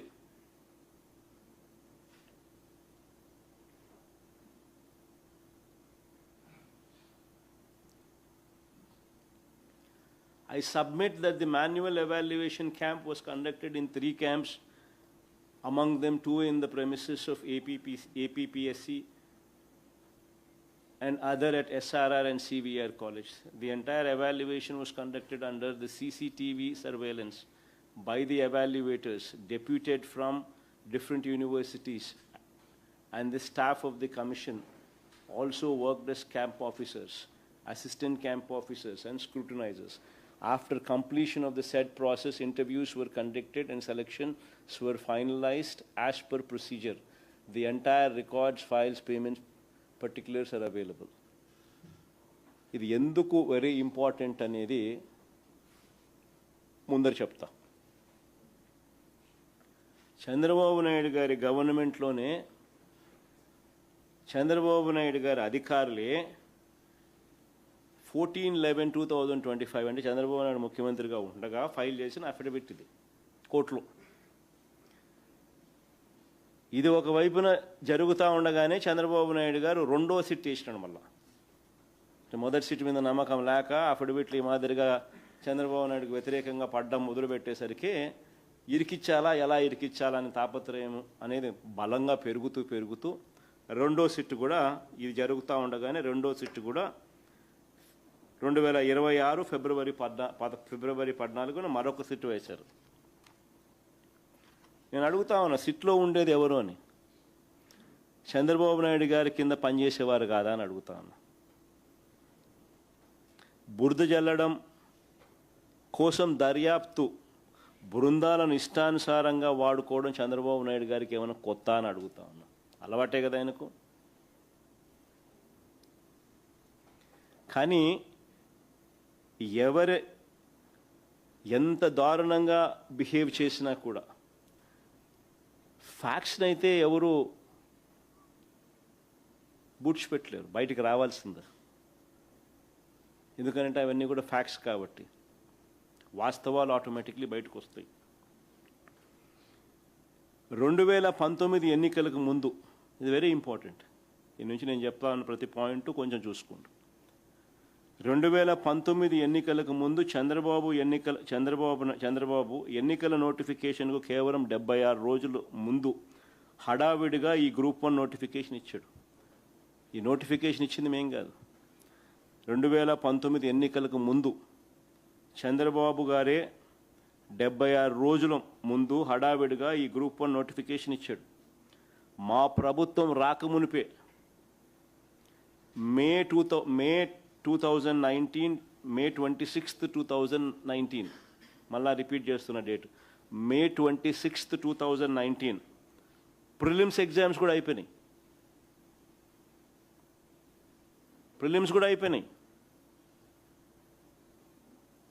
మా గవర్నమెంట్ రాకమునిపే, మా గవర్నమెంట్ వచ్చింది 30th May 2019 మా గవర్నమెంట్ వచ్చింది. అంటే మా గవర్నమెంట్ రాకమునిపే 26th May 2019కే ప్రిలిమ్స్ కూడా అయిపోయినాయి, కండక్ట్ చేసేసినారు. మేము వచ్చిన తర్వాత చేసింది ఏమిటంటే ఆ ప్రిలిమ్స్ ఫలితాలను ప్రకటించి 2020 డిసెంబర్ 14 నుంచి 20 మధ్య మెయిన్స్ కండక్ట్ చేసినాం వీళ్లకు, ఈ ప్రిలిమ్స్లో పాస్ అయిన వీళ్లకు. ప్రిలిమ్స్లో పాస్ అయిన వీళ్లకు మెయిన్స్ కండక్ట్ చేయడమే మేము చేసింది. సో ఎక్కడి నుంచి వస్తాయండి వెస్టెడ్ ఇంట్రెస్ట్ ఎవరికైనా కూడా?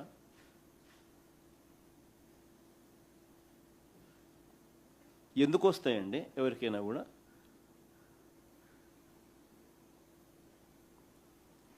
మా ప్రభుత్వం రాకమునిపే చంద్రబాబు నాయుడు గారి హయాంలోనే పరీక్ష జరిగితే ఎంపికైన అటువంటి వాళ్లకు మెయిన్స్ కండక్ట్ చేశాం. దీనికి రాజకీయ రంగు పులుముతా ఉన్నారు. ఇంకిత జ్ఞానం ఉన్న వాళ్ళు ఎవరైనా కూడా ఇది చేస్తారనేది అందరూ కూడా ఆలోచన చేయమని అడుగుతా ఉన్నారు. కోవిడ్ పరిస్థితులు తీవ్రంగా ఉన్న సమయం అది. అలాంటి సమయాల్లో ఈ ఫలితాల వెల్లడి ఆలస్యం కాకూడదని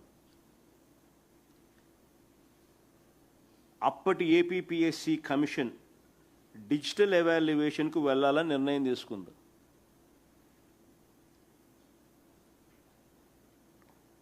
అప్పటి కమిషన్లో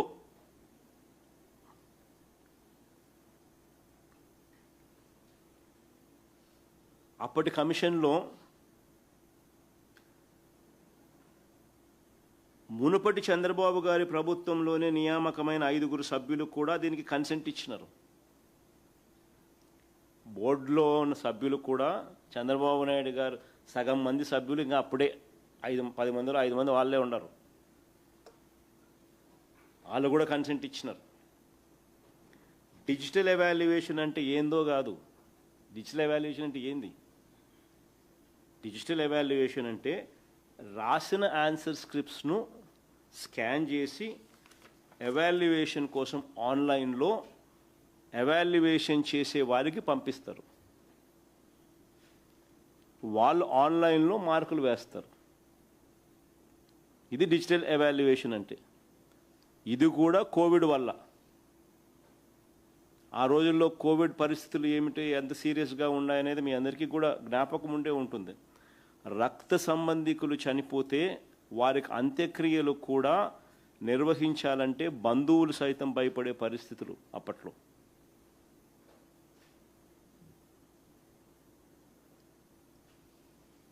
గ్రూప్స్ కింద మొత్తం అందరినీ ఒకే చోటుకి తీసుకొని వచ్చి ఫిజికల్ ఎవాల్యుయేషన్ చేసే పరిస్థితి కూడా లేని పరిస్థితులు. అలాంటప్పుడు డిజిటల్ ఎవాల్యుయేషన్ గురించి ఆలోచన చేసినారు. అయినా కొంతమంది హైకోర్టును ఆశ్రయించడంతో, ఇది వెరీ ఇంపార్టెంట్, అయినా కొంతమంది హైకోర్టును ఆశ్రయించడంతో హైకోర్టు ఆదేశాల మేరకు ఈ డిజిటల్ ఎవాల్యుయేషన్ను కన్సిడరేషన్లోకి తీసుకోలేదు. ఇది very important point. Digital evaluation has not been taken into consideration. High court ఆదేశాల మేరకు డిజిటల్ ఎవాల్యుయేషన్ కన్సిడర్లోకి తీసుకోలేదు. ప్రక్రియ ముందుకు సాగలేదు. ఈ డిజిటల్ ఎవాల్యుయేషన్ను తాము తప్పుబట్టలేమని నోటిఫికేషన్లో దాని గురించి ప్రస్తావించలేదు కాబట్టే తాము మాన్యువల్ ఎవాల్యుయేషన్కు ఆదేశాలు ఇస్తున్నామని హైకోర్టు చెప్పింది. ఇది హైకోర్టు ఇచ్చిన ఆర్డర్. హైకోర్టు ఇచ్చిన ఆర్డర్ ఒకసారి గమనిస్తే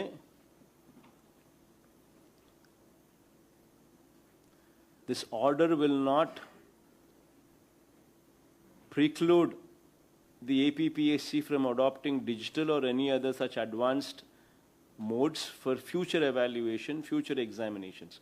However, the decision to adopt these new emerging methods should be taken strictly as per the law. ఫర్దర్గా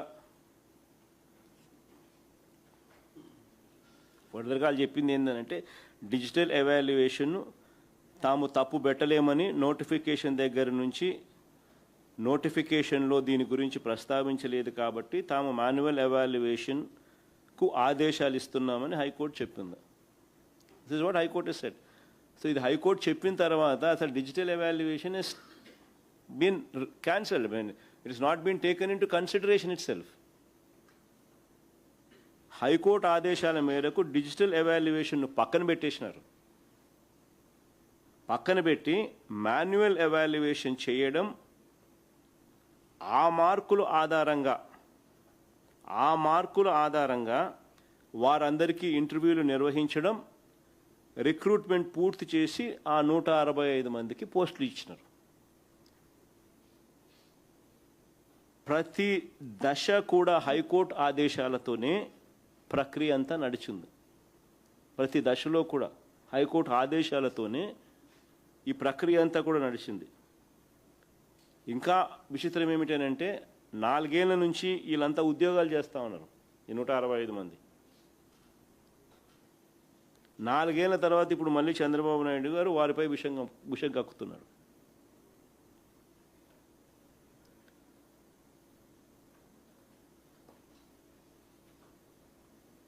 ఇందులో మొట్టమొదటిది ఆరోపణ, ఈ నుంచి నేను technical points లేకపోతాం.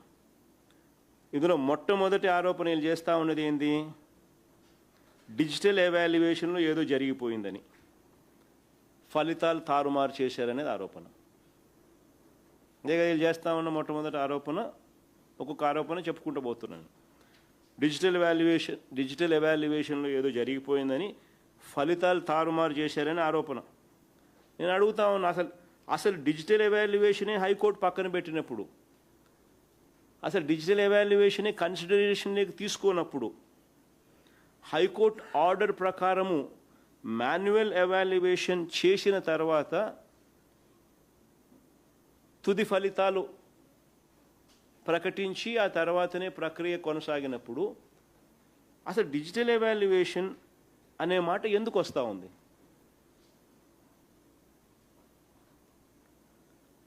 Serious, very important point.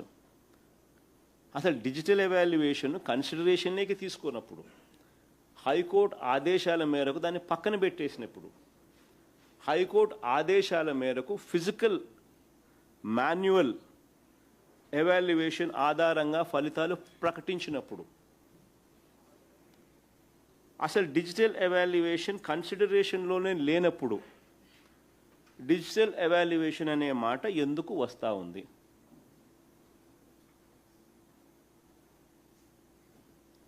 This is number 1 point. రెండో పాయింట్, రెండో ఆరోపణ, గ్రూప్ 1 ఎవాల్యుయేషన్కు సంబంధించి హాయ్లాండ్లో ఏదో జరిగిపోయింది, అదే పనిగా ఒక అబద్ధాన్ని పదే పదే ప్రచారం చేస్తూ ఉన్నారు. ఇది హాయ్లాండ్ అంట, ఆ హాయ్లాండ్లో ఏదేదో జరిగిపోయిందని పదే పదే ప్రచారం చేస్తూ ఉన్నారు. ఈ రెండో ఆరోపణ, హాయ్లాండ్లో జరిగిన ప్రక్రియకి ఫైనల్ ఎవాల్యుయేషన్ అండ్ సెలెక్షన్కి ఏ విధంగానూ బేరింగ్ లేదు అని అఫీషియల్ డాక్యుమెంట్స్ చాలా స్పష్టంగా చెప్తా ఉన్నాయి. చంద్రబాబు ప్రభుత్వమే, మళ్ళీ చెప్తా ఉన్నాను, చంద్రబాబు ప్రభుత్వమే నవంబర్ 11న 2025లో హైకోర్టుకు సమర్పించిన అఫిడవిట్ కూడా ఒకసారి చూద్దాం. ఇది చంద్రబాబు నాయుడు గవర్నమెంట్ 14/11/2025 ఆయన ప్రభుత్వమే, ఆయన అధికారులు కోర్టుకు సమర్పించిన అఫిడవిట్లో క్లాస్ నెంబర్ 15 ఒకసారి చూడండి. I submit that the manual evaluation camp was conducted in 3 camps, among them 2 in the premises of APPSC and other at SRR and CVR College. Highland ledu. The entire evaluation was conducted under CCTV surveillance by the evaluators deputed from different universities, and the staff of the commission also worked as camp officers, assistant camp officers and scrutinizers. After completion of the said process, interviews were conducted and selections were finalized as per due procedure. దాని అర్థం ఏంటి? దాని అర్థం clear కట్గా ఒకటి digital evaluation అనేది లేదు అనేది పక్కకి వెళ్ళిపోయింది, పక్కన పెట్టేసినారు. తర్వాత మాన్యువల్ ఎవాల్యుయేషన్ ఆధారంగానే చేసినారు అనేది క్లియర్గా ఎస్టాబ్లిష్ అవుతూ ఉంది. ప్లస్ హాయ్లాండ్ అనేది టాపిక్కే కాదు, అప్రస్తుతం manual evaluation was conducted in the premises of APPSC and other at SRR and CVR College అని క్లియర్గా రాసినారు. సో హాయ్లాండ్ అప్రస్తుతమే, డిజిటల్ ఎవాల్యుయేషన్ అప్రస్తుతమే. ప్రస్తుతం ఏమిటి అని అంటే మాన్యువల్ ఎవాల్యుయేషన్ జరిగిందని, డ్యూ ప్రాసెస్ ఫాలో అయినారని, మాన్యువల్ ఎవాల్యుయేషన్లో కూడా CCTV కెమెరాలు పెట్టి మరీ చేసినారని.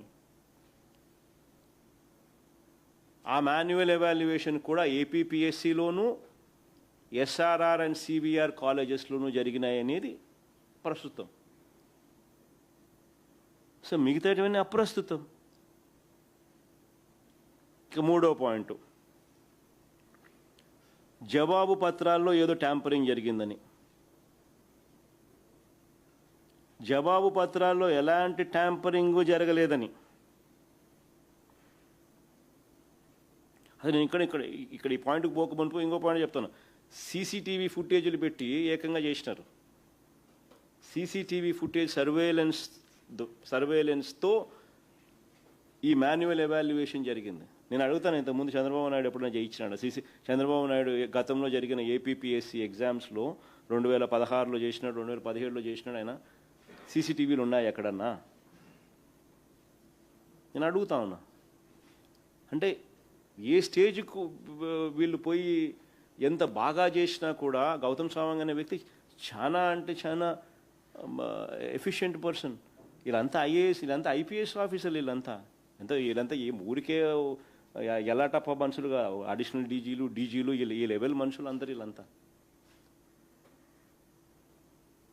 అంటే ఒక ప్రాసెస్ను ఇంకా స్ట్రీమ్లైన్ చేయడం కోసం గతంలో చెయ్యని విధంగా వీళ్ళు ఇంకా ఫోకస్డ్గా చేసినారు. CCTV ఫుటేజీలు పెట్టి ఇంకా రకరకాల. చంద్రబాబు నాయుడు గతంలో జరిగిన APPSC పరీక్షల్లో కూడా CCTVలు లేవు. ఇన్ని వాస్తవాలు. ఈ మాన్యువల్ ఎవాల్యుయేషన్ క్యాంప్స్లో ఏ క్యాంపులో ఉన్నది చెప్పండి CCTV ఫుటేజ్, CCTV సర్వేలెన్స్? ఎప్పుడు జరగల. ఓకే, మూడో పాయింట్, జవాబు పత్రాల్లో ఏదో ట్యాంపరింగ్ జరిగిందని.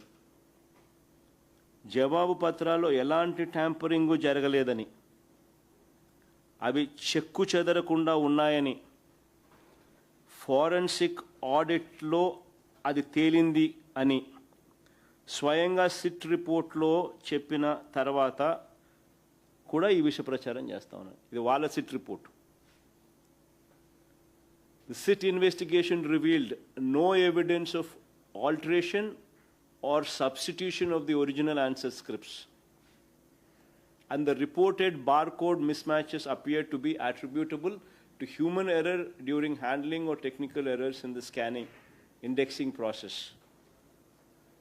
As the handwriting remained consistent with the scanned copies and the CFSL ante Central Forensic Science Laboratories, Forensic Science Laboratory అది CFSL examination detected no discrepancy. ఎలాంటి ట్యాంపరింగు జరగలేదు అని ఏకంగా CFSL central forensic science laboratory ధృవీకరించిందని కూడా సిట్లో రాసినారు. మరి ఎందుకు ఈ విష ప్రచారం చేస్తూ ఉన్నారని అడుగుతా ఉన్నా. కేవలం అబ్బ కొడుకును కాపాడుకునే దానికోసం, అంతకని ఇంకా వేరేదేమి నాకు కనపడ్డం. ఓఎంఆర్ ఎవాల్యుయేషన్ స్లిప్పుల్లో ఎలాంటి మార్పులు చేర్పులు లేవని, ఇదే ఇంకా ఫర్దర్గా సిట్ రిపోర్ట్ చూడండి ఒకసారి. ఓఎంఆర్ ఎవాల్యుయేషన్లో ఎలాంటి మార్పులు చేర్పులు లేవని, జవాబు పత్రాల్లో కూడా ఎలాంటి మార్పులు చేర్పులు చోటు చేసుకోలేదని, అభ్యర్థులు సాధించిన మార్కుల పైన వారి ర్యాంకుల పైన ఎలాంటి ఇంపాక్ట్ కూడా చూపలేదని స్వయంగా సిట్ చెప్పిన తర్వాత కూడా ఇక ఆర్గ్యుమెంట్ ఎక్కడుందని అడుగుతా ఉన్నా. సిట్టే వాళ్ళ సిట్లో ఫర్దర్గా వాళ్ళు చెప్పిన మాట, no variation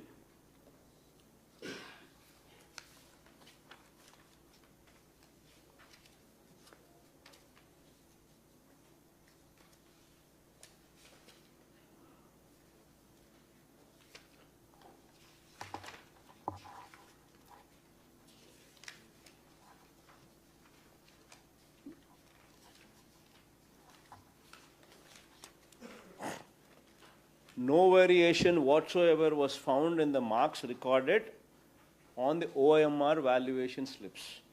The discrepancies observed in the error lists were found to be technical in nature, arising from scanning and OMR reading issues, and did not result in any alteration, addition, deletion, or manipulation of the marks awarded to the candidates. Accordingly, the investigation established that the discrepancies in the error lists were attributable to technical scanning errors and had no impact on the marks secured by the candidates or the preparation of the general ranking list. Sit. వాళ్ళ సిట్టే ఇచ్చిన report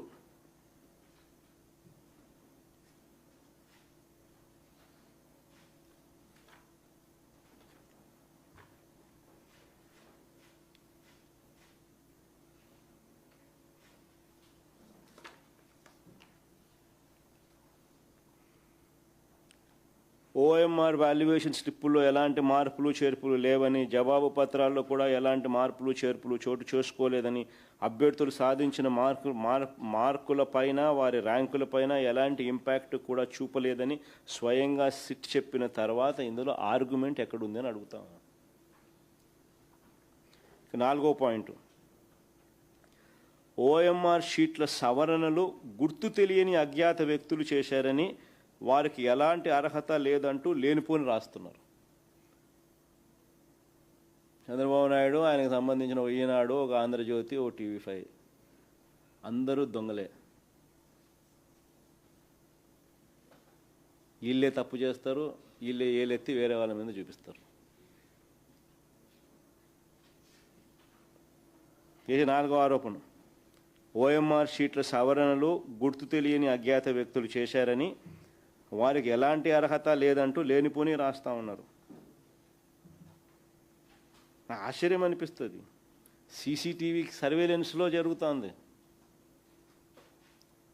CFL central forensic science laboratory reports చెప్తా ఉన్నాయి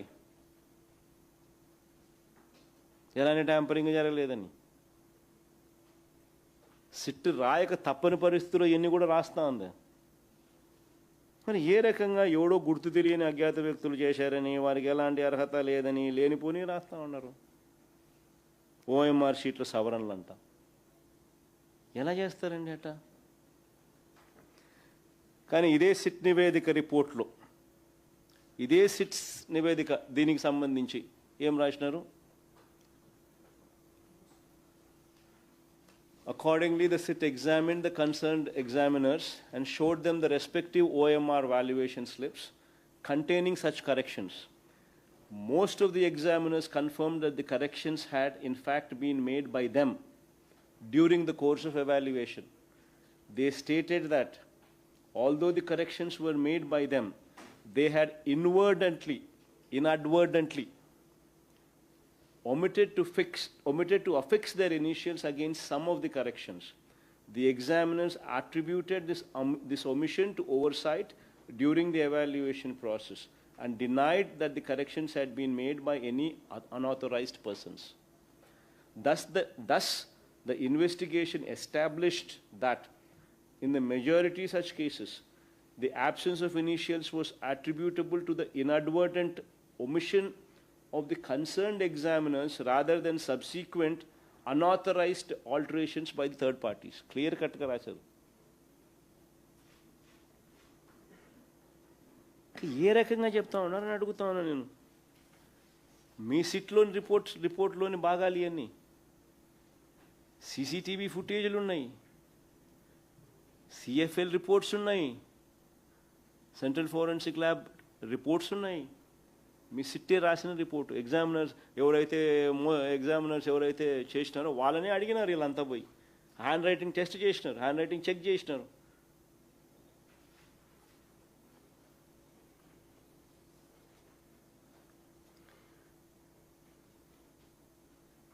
SIT నివేదికలో ఎగ్జామినర్సే సవరణలు చేశారని బయట వ్యక్తులు మార్చే అవకాశం కూడా లేదని క్లియర్గా చెప్పినారు. ఇక్కడ నిజంగా అసలు మోస్ట్ ఇంపార్టెంట్ పాయింట్ ఏమిటంటే, ఇక్కడ మళ్ళీ ఈ పాయింట్ నేను రీట్రేట్ చేస్తున్నాను. ఇక్కడ మోస్ట్ ఇంపార్టెంట్ పాయింట్ ఏంటంటే, మేము అధికారంలోకి వచ్చే నాటికే ప్రిలిమ్స్ అయిపోయినాయి స్వామి. మేము ప్రిలిమ్స్ పాస్ అయిపోయిన వాళ్ళకు మాత్రమే మెయిన్స్ కండక్ట్ చేసినారు. వీళ్ళు వాళ్ళకు మాత్రమే ఉద్యోగాలు ఇచ్చే కార్యక్రమాలు జరుగుతున్నాయి వాళ్ళల్లోనే. అసలు ఎవరికైనా ఏ ఇంట్రెస్ట్ అయినా ఎందుకు ఉంటాయి? అందులో దానికి సంబంధించి బోర్డులో వాళ్ళే ఉన్నారు సగం మంది.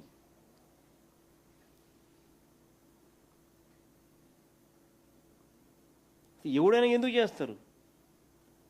ఆయన చేసేవాళ్ళు ఇక్కడ చేసేవాళ్ళంతా వీళ్ళంతా ఏమన్నా చిన్నోళ్ళ, ఏమన్నా పెద్ద పెద్ద ఆఫీసర్లు ఈ పక్క కూడా.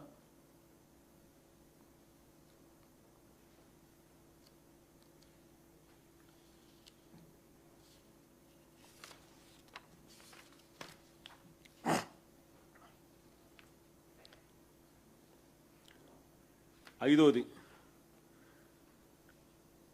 ఒకసారి దిద్దిన తర్వాత కరెక్షన్స్ చేశారని చెప్తున్నారు. ఒకసారి దిద్దిన తర్వాత కరెక్షన్స్ చేశారట. నిజంగా నాకు ఆశ్చర్యం అనిపిస్తుంది.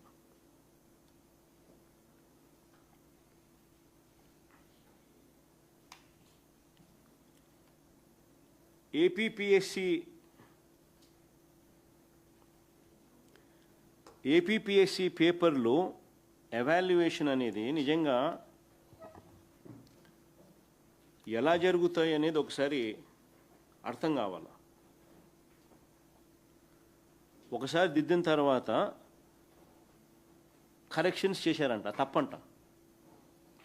స్వామి, అసలు కరెక్షన్స్ చేయడం కోసమే ఒక ప్రక్రియ అనేది ఉంది. స్టూడెంట్కు, క్యాండిడేట్కి ఏదైతే ఎగ్జామ్ రాస్తారో ఆ రాసిన క్యాండిడేట్కి నష్టం జరగకూడదని మల్టిపుల్ చెక్స్ ఉంటాయి, మల్టిపుల్ లేయర్స్లో కరెక్షన్స్ చేస్తారు.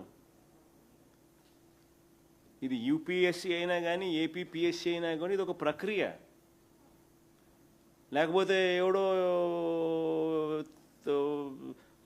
ఎవడో ఒక ఎగ్జామినర్ తప్పు చేస్తే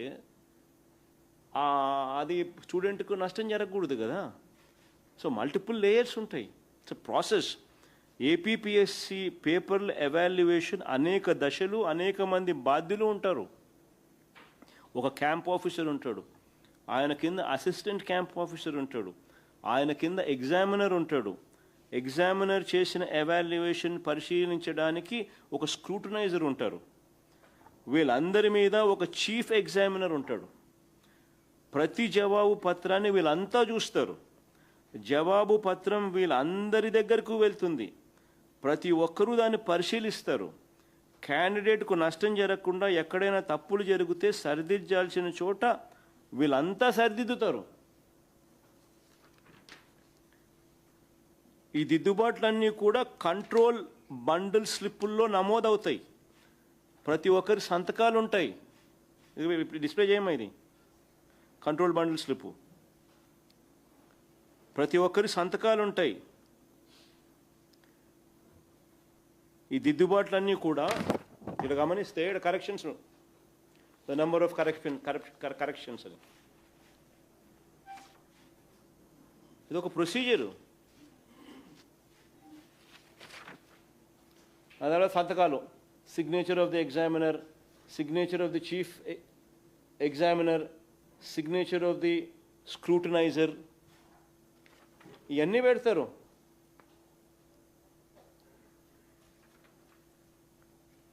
ఇంకా ఇంకోటి మీ అందరికీ తెలియాల్సిన అవసరం ఏంటంటే ఏ పేపర్ ఎవరిది అని, ఏ స్టూడెంట్ది అని ఎవరికీ తెలియదు. బార్కోడ్,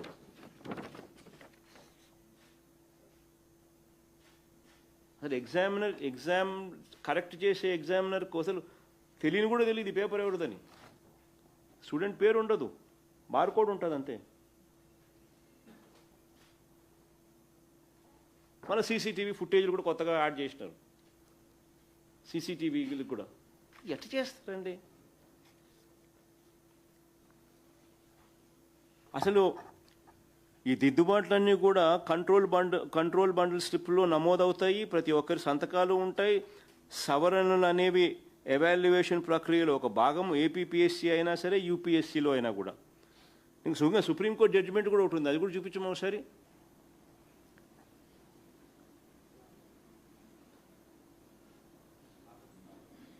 ఉంటుందా ఏమైనా? సుప్రీంకోర్టు జడ్జిమెంట్ కూడా ఉంటుంది కదా ఏమన్నా? అసలు ఇదంతా ఒక ప్రొసీజర్ ఎక్స్ప్లెయిన్ చేస్తూ, ఈ చీఫ్ ఎగ్జామినర్ ఎవరైతే ఉన్నారో చీఫ్ ఎగ్జామినర్ డ్యూటీని కూడా చెప్తూ, చీఫ్ ఎగ్జామినర్ కూడా last authority to even also make corrections. Supreme court judgment also. Procedure ఊరికి వక్రీకరించాలని చెప్పి, దానికి ఏదో అపోహలు క్రియేట్ చేయాలని చెప్పి, రొటీన్గా జరిగే ప్రొసీజర్ను లో ఏదేదో తప్పులు జరిగినట్టుగా భూతద్దం పెట్టి మ్యాగ్నిఫై చేసి తప్పులు జరిగినాయి అన్నట్టుగా బండలేయడం చేసే కార్యక్రమం ఎంత మటుకు సబబని అడుగుతా ఉన్నా నేను. 6వ పాయింట్, రిటర్న్ టెస్ట్లో తక్కువ మార్కులు వచ్చిన వారికి ఇంటర్వ్యూలో ఎక్కువ మార్కులు వచ్చాయని మరొక వక్రీకరణ. నేను చంద్రబాబు నాయుడు గట్టిగా అడుగుతా ఉన్నా, చంద్రబాబు నాయుడు సవాలు ఇసురుతా ఉన్నా. ఆయన గత హయాంలో జరిగిన ఏపీపీఎస్సీ మొత్తం ఫలితాలను బయట పెట్టగలడా? ఇంటర్వ్యూలో ఎన్ని మార్కులు వచ్చినాయి, రిటర్న్ టెస్ట్లో ఎన్ని మార్కులు వచ్చాయని చెప్పి డిఫరెన్షియేట్ చేస్తూ చూపించగలడా? ఛాలెంజ్ చేస్తా ఉన్నా. అసలు కథ పూర్తిగా అందరికీ తెలిసిపోతుంది. నిజంగా అసలు ఏపీపీఎస్సీలో ఒక రిఫార్మ్స్ తీసుకొచ్చింది నిజంగా ఎక్కడైనా జరిగింది అని అంటే మా గవర్నమెంట్లోనే గర్వంగా కూడా చెప్పగలుగుతాం. ఎందుకంటే గౌతమ్ సావంగ్ అనే వ్యక్తి he was very decent man. ఒక రిఫార్మ్స్ తీసుకొచ్చే దాంట్లో అందరికన్నా అడుగులు ముందుకేస్తుండే ఆయన. I appreciate that person also. In fact ఎలాంటి రిఫార్మ్స్ వచ్చినాయనంటే అసలు ఏపీపీఎస్సీ రిక్రూట్మెంట్ విప్లవాత్మక సంస్కరణలు తీసుకొచ్చినారు. ఏపీపీఎస్సీ ఎగ్జామ్ సెంటర్స్లోను, ఎవాల్యుయేషన్ సెంటర్స్లోను చరిత్రలో ఎప్పుడూ ఇంతకు ముందు జరగని విధంగా సీసీ కెమెరాలు తీసుకొచ్చినాం. మా ప్రభుత్వ హయాంలోనే అది స్టార్ట్ అయింది. ఫేషియల్ రికగ్నిషను బయోమెట్రిక్తో థంబ్ ఇంప్రెషన్ తీసుకున్న తర్వాతనే ఎగ్జామ్ హాల్స్లోకి ప్రవేశం కల్పించేవాళ్ళం. స్టూడెంట్ ఎవడన్నా కూడా నీ పేరుతో ఇంకోడెవడో స్టూడెంట్ రాసే పరిస్థితిని కూడా ఎక్కడ జరిగేది కాదు. ఫేషియల్ రికగ్నిషన్ తీసుకొచ్చినారు, థంబ్ ఇంప్రెషన్ తీసుకొచ్చినారు. 2 అయిన తర్వాతనే ఎగ్జామినేషన్ సెంటర్లోకి స్టూడెంట్ అపేర్ అవుతాడు. తొలిసారిగా ప్రతి పరీక్ష హాల్లో సీసీ కెమెరాలు తీసుకొచ్చినారు. గతంలో ఎప్పుడూ కూడా ఇంత పారదర్శకంగా పరీక్షలు నిర్వహించలేదు. ఇన్ఫ్యాక్ట్ మనం తీసుకొచ్చిన తర్వాతనే యూపీఎస్సీలో కూడా ఇవే వాటిని అనుసరించడం మొదలుపెట్టినారు, ఇవే పద్ధతులు. ఆల్ దీస్ ఆర్ సంస్కరణలు.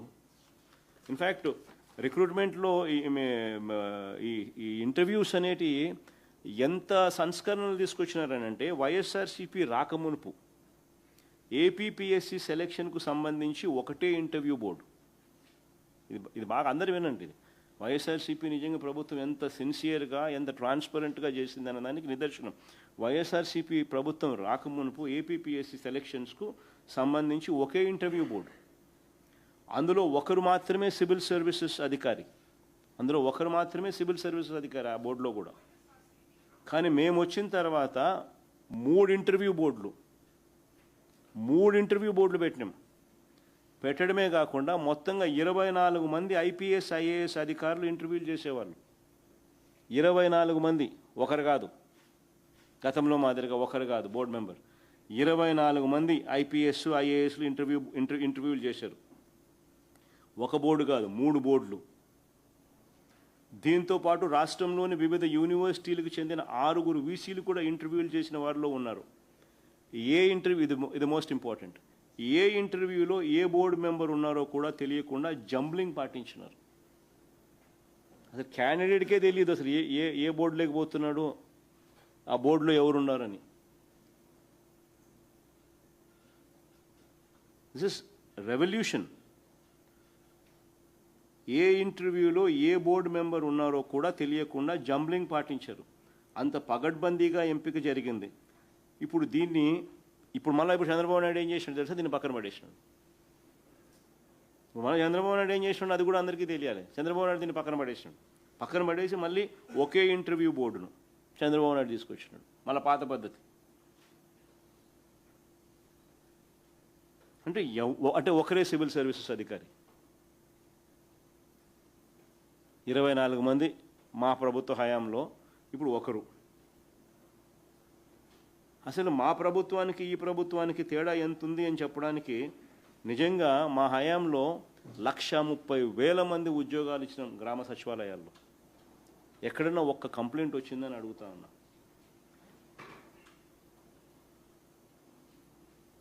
ఎప్పుడన్నా కంప్లైంట్ వచ్చిందని అడుగుతా. 130,000 ఉద్యోగాలు గ్రామ సచివాలయాల్లో మేము ఇచ్చినాం. చిత్తశుద్ధి, ట్రాన్స్పరెన్సీ అంటే అది.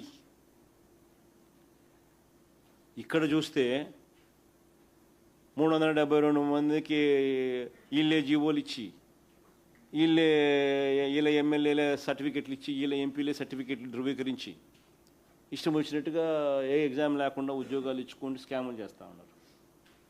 130,000 ఉద్యోగాలు గ్రామ సచివాలయాలు మేము ఇచ్చినాం.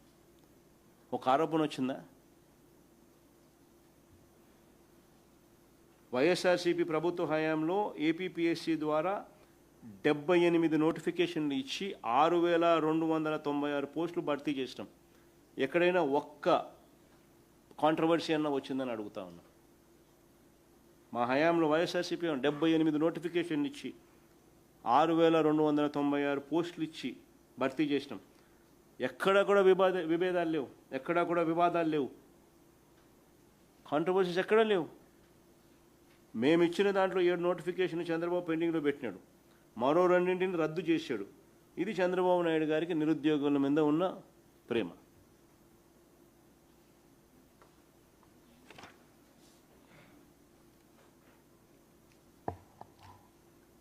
ఆశ్చర్యం లేదు సార్, చంద్రబాబు నాయుడు ఆరోపణలు నిజంగా చూస్తూ ఉంటే ఒక్కొక్కసారి.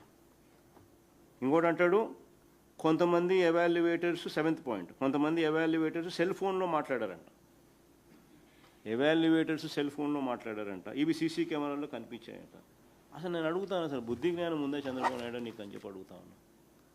అసలు పేపర్ ఎవరిది అనేది ఎవరికి తెలియదు. బార్ కోడ్ ఉంటుంది, అసలు క్యాండిడేట్ పేరు కూడా ఉండదు. ఎవడి పేపర్ ఎవరు కరెక్ట్ చేస్తున్నారో అని. మరి ఏం మాట్లాడుతున్నాడు ఈ మనిషి?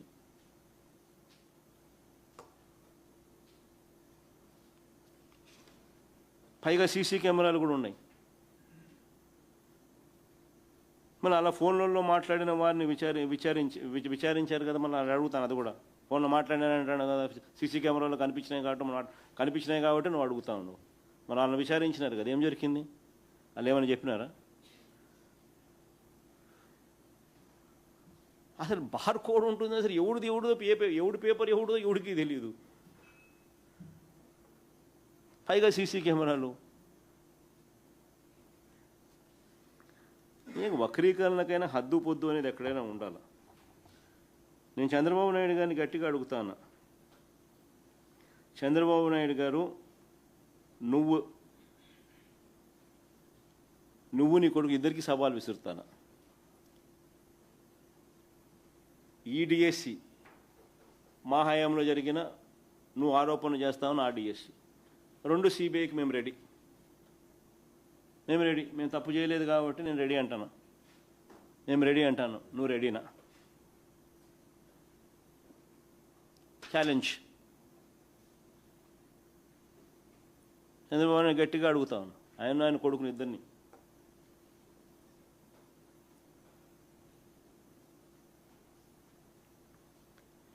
డిఎస్సి 2025 పైనే కాదు, 2018 గ్రూప్ 1 నోటిఫికేషన్ మీద కూడా సిబిఐ ఎంక్వైరీకి మేము రెడీ. నేను తప్పు చేయలేదు కాబట్టి తలెత్తుకొని గట్టిగా అడుగుతున్నాం, నువ్వు రెడీనా అని అడుగుతాను. రెడీ అయితే వెంటనే లెటర్ రాసి.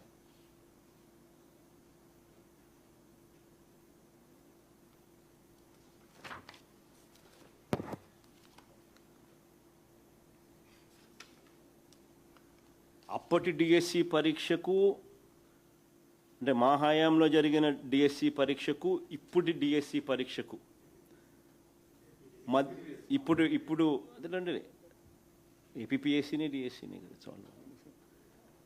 ఏపీపీఎస్సీ అప్పుడు ఏపీపీఎస్సీ ఇప్పుడు ఏపీపీఎస్సీకి రెండు పబ్లిక్ సర్వీస్ కమిషనే కదా, పరిధిలోకి వస్తాయి కదా రెండు కూడా.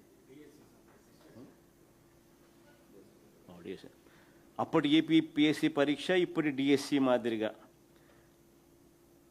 పేపర్ లీకేజ్ అనేది ఇంతకుముందు నేను చెప్పిన కొన్ని అప్పటికి ఇప్పటికీ మధ్య తేడాలు చెప్పిన. తేడాలు ఏంటి? First time in the history పరీక్షే రాయకుండా నువ్వు టీచర్ ఉద్యోగాలు ఇస్తూ ఉన్నావు. ఇంతకుముందు ఎప్పుడైనా జరిగిందా? జీవోలు ఇచ్చింది సాక్షాత్తు ఎడ్యుకేషన్ మంత్రి అనే వ్యక్తి సంతకాలు లేకోకుండా, ఎడ్యుకేషన్ మంత్రి కాంకరెన్స్ లేకుండా జీవోలు ఇవ్వగలుగుతారా? అంటే డైరెక్ట్గా జీవోలు నువ్వే ఇచ్చి వ్యవస్థను ఫెసిలిటేట్ చేసి 372 మందికి ఉద్యోగాలు ఇచ్చిన తర్వాత మళ్ళీ జీవోలను రద్దు చేసినాం. గేట్లు ఎత్తినాం, 372 మందిని నింపినాం, మళ్ళీ గేట్లు మూసేసినాం. ఇది డైరెక్ట్గా చంద్రబాబు నాయుడు గారి కొడుకే ఎడ్యుకేషన్ మినిస్టర్. మరి ఇది బిగ్గెస్ట్ ఫ్లా. చరిత్రలో ఇంతవరకు ఎప్పుడూ కూడా డిఎస్సి పరీక్షే రాయాల్సిన అవసరం రాయకుండానే టీచర్ ఉద్యోగాలు వచ్చిన పరిస్థితి చరిత్రలో ఎప్పుడూ లేదు. ఫస్ట్ టైం ఇది జరుగుతుంది. అప్పటికి ఇప్పటికీ తేడా. రెండో తేడా, అవుట్సోర్సింగ్ ఎంప్లాయీ ఫస్ట్ ర్యాంక్ ఎలా వచ్చింది? వచ్చిన ఆ వ్యక్తికి నువ్వు ఎందుకు మెరిట్ లిస్ట్ మార్చినావు? మెరిట్ లిస్ట్లో తన పేరు ఫస్ట్ వచ్చి తర్వాత మెరిట్ లిస్ట్లో తన పేరు లేకుండా ఎందుకు చేసినావు? తన ఐడిని ఎందుకు బ్లాక్ చేసినావు? తన కాల్ లెటర్ ఎందుకు పంపలా? తనకు ఉద్యోగం ఎందుకు ఇవ్వాలా? అంటే లీక్ అయిందని క్లియర్ కట్గా ఎస్టాబ్లిష్ అవుతా ఉన్న ఫ్యాక్ట్స్. బేరసారాలు జరిగినట్టుగా క్లియర్గా ఆడియో వీడియోలు కనిపిస్తూ ఉన్నా కూడా నువ్వు తీసుకున్న యాక్షన్ ఏంది? కనీసం టెలిఫోన్ నెంబర్ కనిపిస్తూ ఉన్నా కూడా సస్పెక్ట్ అని రాస్తావే తప్ప పేరు రాయాల. అంటే నిర్వీర్యం ఎలా చేస్తున్నావు అనే దానికి నిదర్శనం. స్టేషన్ బెయిల్ ఇచ్చి పంపిస్తావు, అరెస్టులు లేవు, యాక్షన్ లేదు. మరో కేసులో ఏకంగా 14 లక్షలు డబ్బు ట్రాన్స్ఫర్ ఎవరికి చేసినారో డబ్బు ట్రాన్స్ఫర్ జరిగినా కూడా ఆ మనిషిని అరెస్ట్ చేయరు, విచారణ చేయరు. సో క్లియర్ కట్గా అప్పటికి ఇప్పటికీ తేడా. మీ పర్సనల్ ఇన్వాల్వ్మెంట్స్ అన్ని క్లియర్గా ఉన్నాయని క్లియర్గా అర్థమవుతాం. అప్పట్లో అసలు అది అది అది అప్పట్లో అధికారులు అసలు ఏపీపీఎస్సీ అనేది it's independent body, autonomous body. అందులో పెద్ద పెద్ద ఆఫీసర్లు అందరూ దాంట్లో ఉండి ఎగ్జామ్స్ కండక్ట్ చేస్తారు. ఇలాంటి దాంట్లో దొరలా. నువ్వేదో తప్పుడు ఆరోపణలు చేయడం తప్పనిచ్చి ఎవరికి వెస్టెడ్ ఇంట్రెస్ట్లు అంతకన్నా లేవు. పైగా మా ప్రభుత్వం రాకమునిపే ప్రిలిమ్స్ కూడా మీరే అయిపోయి చేసినారు. మేము ప్రిలిమ్స్లో పాస్ అయిన వాళ్ళకే మా వాళ్ళు మా ప్రభుత్వంలో తర్వాత మెయిన్స్ కండక్ట్ చేసి మాన్యువల్ కరెక్షన్స్ చేసి కోర్టు ఆర్డర్ల ప్రకారం కోర్టు ఆధ్వర్యంలోనే ప్రతి ప్రక్రియ జరిపి ఉద్యోగాలు ఇచ్చినారు. ఏం తప్పులు జరిగినాయి?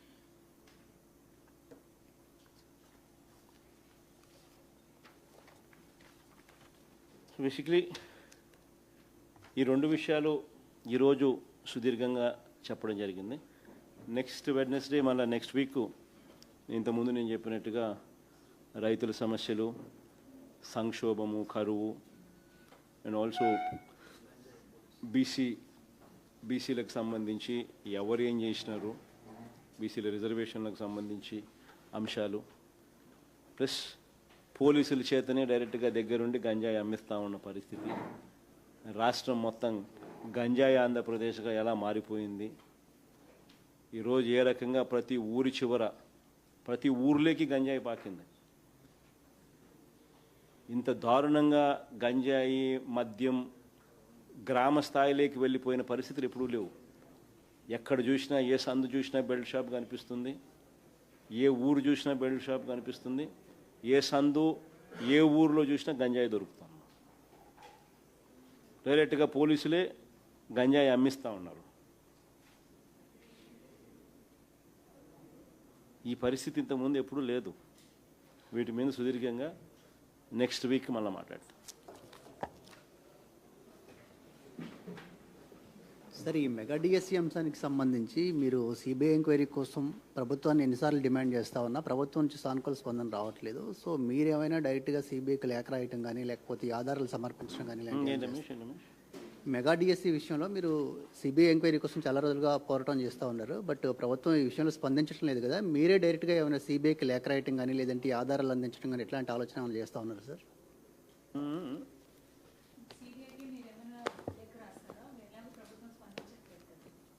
కోర్టులోనే వేసినామా, పిటిషన్ వేసినాం కోర్టులోనే. కోర్టులో పిటిషన్ ఉంది సిబిఐ ఎంక్వైరీ వేయాలని చెప్పి. జరుగుతూ ఉంది ఒక పిటిషన్ కూడా. అసలు నిజంగా నీకు చిత్తశుద్ధి ఉంటే నీకు ఛాలెంజ్ విసురుతున్నా కదా నేను. నేను రెడీ, నువ్వు రెడీనా అంటున్నాను కదా నేను. 2 ఇష్యూస్ని సిబిఐకి పంపిద్దామని చెప్పి ఛాలెంజ్ తీసుకునేది కదా, రెడీ తీసుకోమని చెప్పు. That is what we been calling for. మన తరపు నుంచి కూడా మన ఎంపీలతో రిప్రజెంటేషన్ ఆల్రెడీ పంపించినాము, ప్రధానమంత్రికి రాసినాము. దీని మీద సిబిఐ ఎంక్వైరీ వేయాలా అని చెప్పి ఏపీ ఈ డిఎస్సి మీద. ఆ కాపీ కూడా మీకు పంపిస్తావు సార్, చూడండి ఒకసారి మీరు కూడా. ఒకసారి కాపీ పంపించినాం ఒకసారి. డిఎస్సి రాసిన మనం డిఎస్సి విషయంగా మన ప్రధానికి, హోంమంత్రికి అందరికీ రిప్రజెంట్ చేసినాం. మన ఎంపీలు పోయి ఇచ్చినారు. ఆ కాపీ కూడా మీకు కూడా ఇస్తారు, తీసుకోండి ఒకసారి.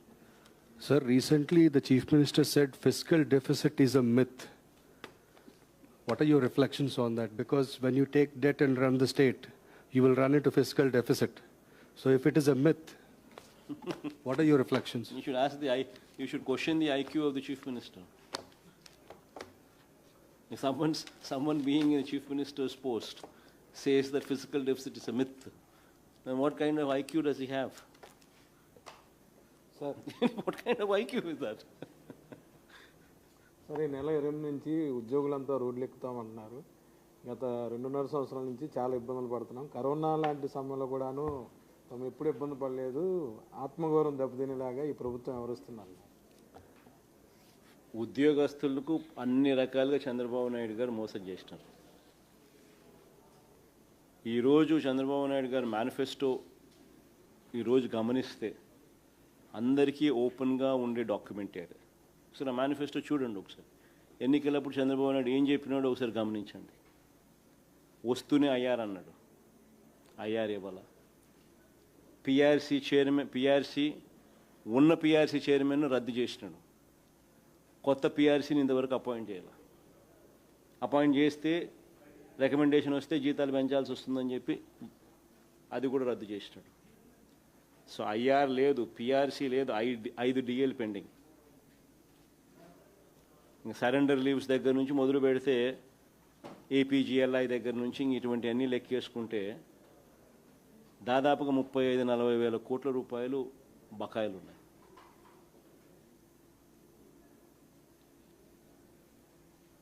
సిపిఎస్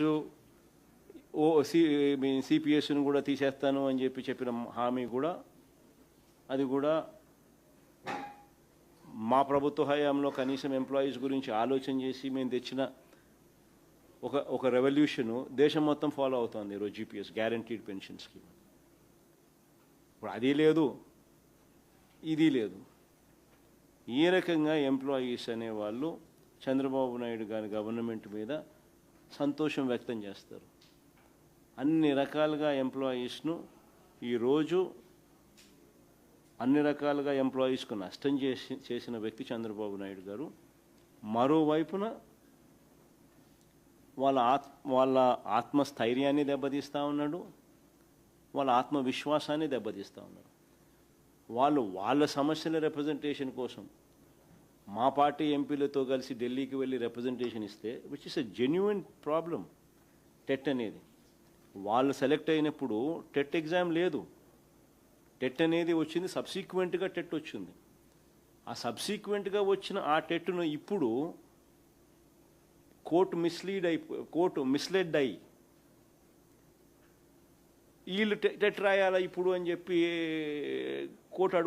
సుప్రీంకోర్టు చెప్పింది. దాన్ని ఛాలెంజ్ చేయాల్సింది పోయి సెంట్రల్ గవర్నమెంట్కు కోర్టుకు వాస్తవాలు చెప్పాల్సింది పోయి ఈరోజు వీళ్ళు టెట్ రాయాలని అంటే టెట్ కవర్స్ టెట్ 25 సంవత్సరాల నుంచి వాళ్ళంతా ఒకే సబ్జెక్ట్ టీచ్ చేస్తూ ఉన్నారు. టెట్ కవర్స్ అన్ని సబ్జెక్ట్స్. టెట్ ఈరోజు పాస్ కావాలంటే ఆ టీచర్లు పాస్ కావాలంటే కష్టము. బికాస్ టెట్ వాళ్ళు 25 ఏళ్ళ నుంచి ఒకే సబ్జెక్ట్ మీద చదువు చెప్తున్నారు. ఈ టెట్ ఏమో అన్ని సబ్జెక్టులు కాంప్రహెన్సివ్గా కవర్ అవుతాయి. ఈ టెట్ పాస్ కావాలి అని అంటే ఇప్పుడు వాళ్లకు ప్రాక్టికల్గా అయ్యే పని కాదు. ఎలా సాధ్యమవుతుంది? వాళ్ళు రిక్రూట్మెంట్ అయిన రోజున టెట్ ఉన్నదా? లేదు కదా. ఆ రోజు ఏం ఎగ్జామ్స్ ఉన్నాయో ఆ ఎగ్జామ్స్ వాళ్ళు రాసి గవర్నమెంట్ కాంపిటేటివ్ ఎగ్జామ్స్ పాస్ అయిన తర్వాతనే వాళ్ళకి ఉద్యోగాలు వచ్చినాయి. ఆ రోజు టెట్ లేదు, ఈరోజు టెట్ ఉంది. ఈరోజు రాసేవాళ్ళు నువ్వు టెట్ పాస్ అయ్యి రాస్తారు ఆబ్వియస్లీ. కానీ ఆ రోజు నువ్వు పాస్ అయినప్పుడు టెట్టే లేనప్పుడు ఈరోజు నువ్వు టెట్ రాయాలి అని చెప్పి నువ్వు ఉత్తర్వులు ఇస్తే, ఒకవేళ నువ్వు టెట్ రాయకపోతే నేను నీ ఉద్యోగం తీసేస్తానని చెప్పి వాళ్ళని ఎత్తిన కత్తి పెడితే ఒక గవర్నమెంట్గా నువ్వేం చేస్తున్నావు? నీ ఎంప్లాయీస్ నష్టపోతూ ఉన్నారు, నీ టీచర్లు నష్టపోతూ ఉన్నారు. ఆ టీచర్లను కాపాడాల్సిన బాధ్యత నీది కాదా? నువ్వు ఎన్డీఏలో భాగస్వామి, నువ్వు పోయి ఢిల్లీలో కొట్లాడాలా. ఎన్డీఏలో నువ్వు పోయి చట్టంలో సవరణ తీసుకొని వచ్చే విధంగా, చట్టం చేసే విధంగా నువ్వు గట్టిగా ఒత్తిడి తీసుకొని రావాలా. చట్టం చేయించిన తర్వాత కోర్టుకు ఆ చట్టాన్ని నువ్వు ప్రొడ్యూస్ చేయాలా. కోర్టులో గవర్నమెంట్ సైడ్ నుంచి ఆర్గ్యుమెంట్స్ చేయించాలి ఎఫెక్టివ్గా. నువ్వేం చేస్తున్నావు? ఏమి చేయడం. ఆ టీచర్లు కొద్ది గొప్ప ఢిల్లీకి పోయి పాపం వాళ్ళే కష్టపడి మా ఎంపీలు పట్టుకొని వాళ్ళు ఎడ్యుకేషన్ మినిస్టర్ని కలిసి వాళ్ళు ప్రివేల్ అయ్యి ఎక్స్ప్లెయిన్ చేసి చేయించే ప్రయత్నం వాళ్ళు చేస్తూ ఉంటే వాళ్ళ మీద సస్పెన్షన్. ఎందుకు సస్పెన్షన్ చేస్తూ ఉన్నాం?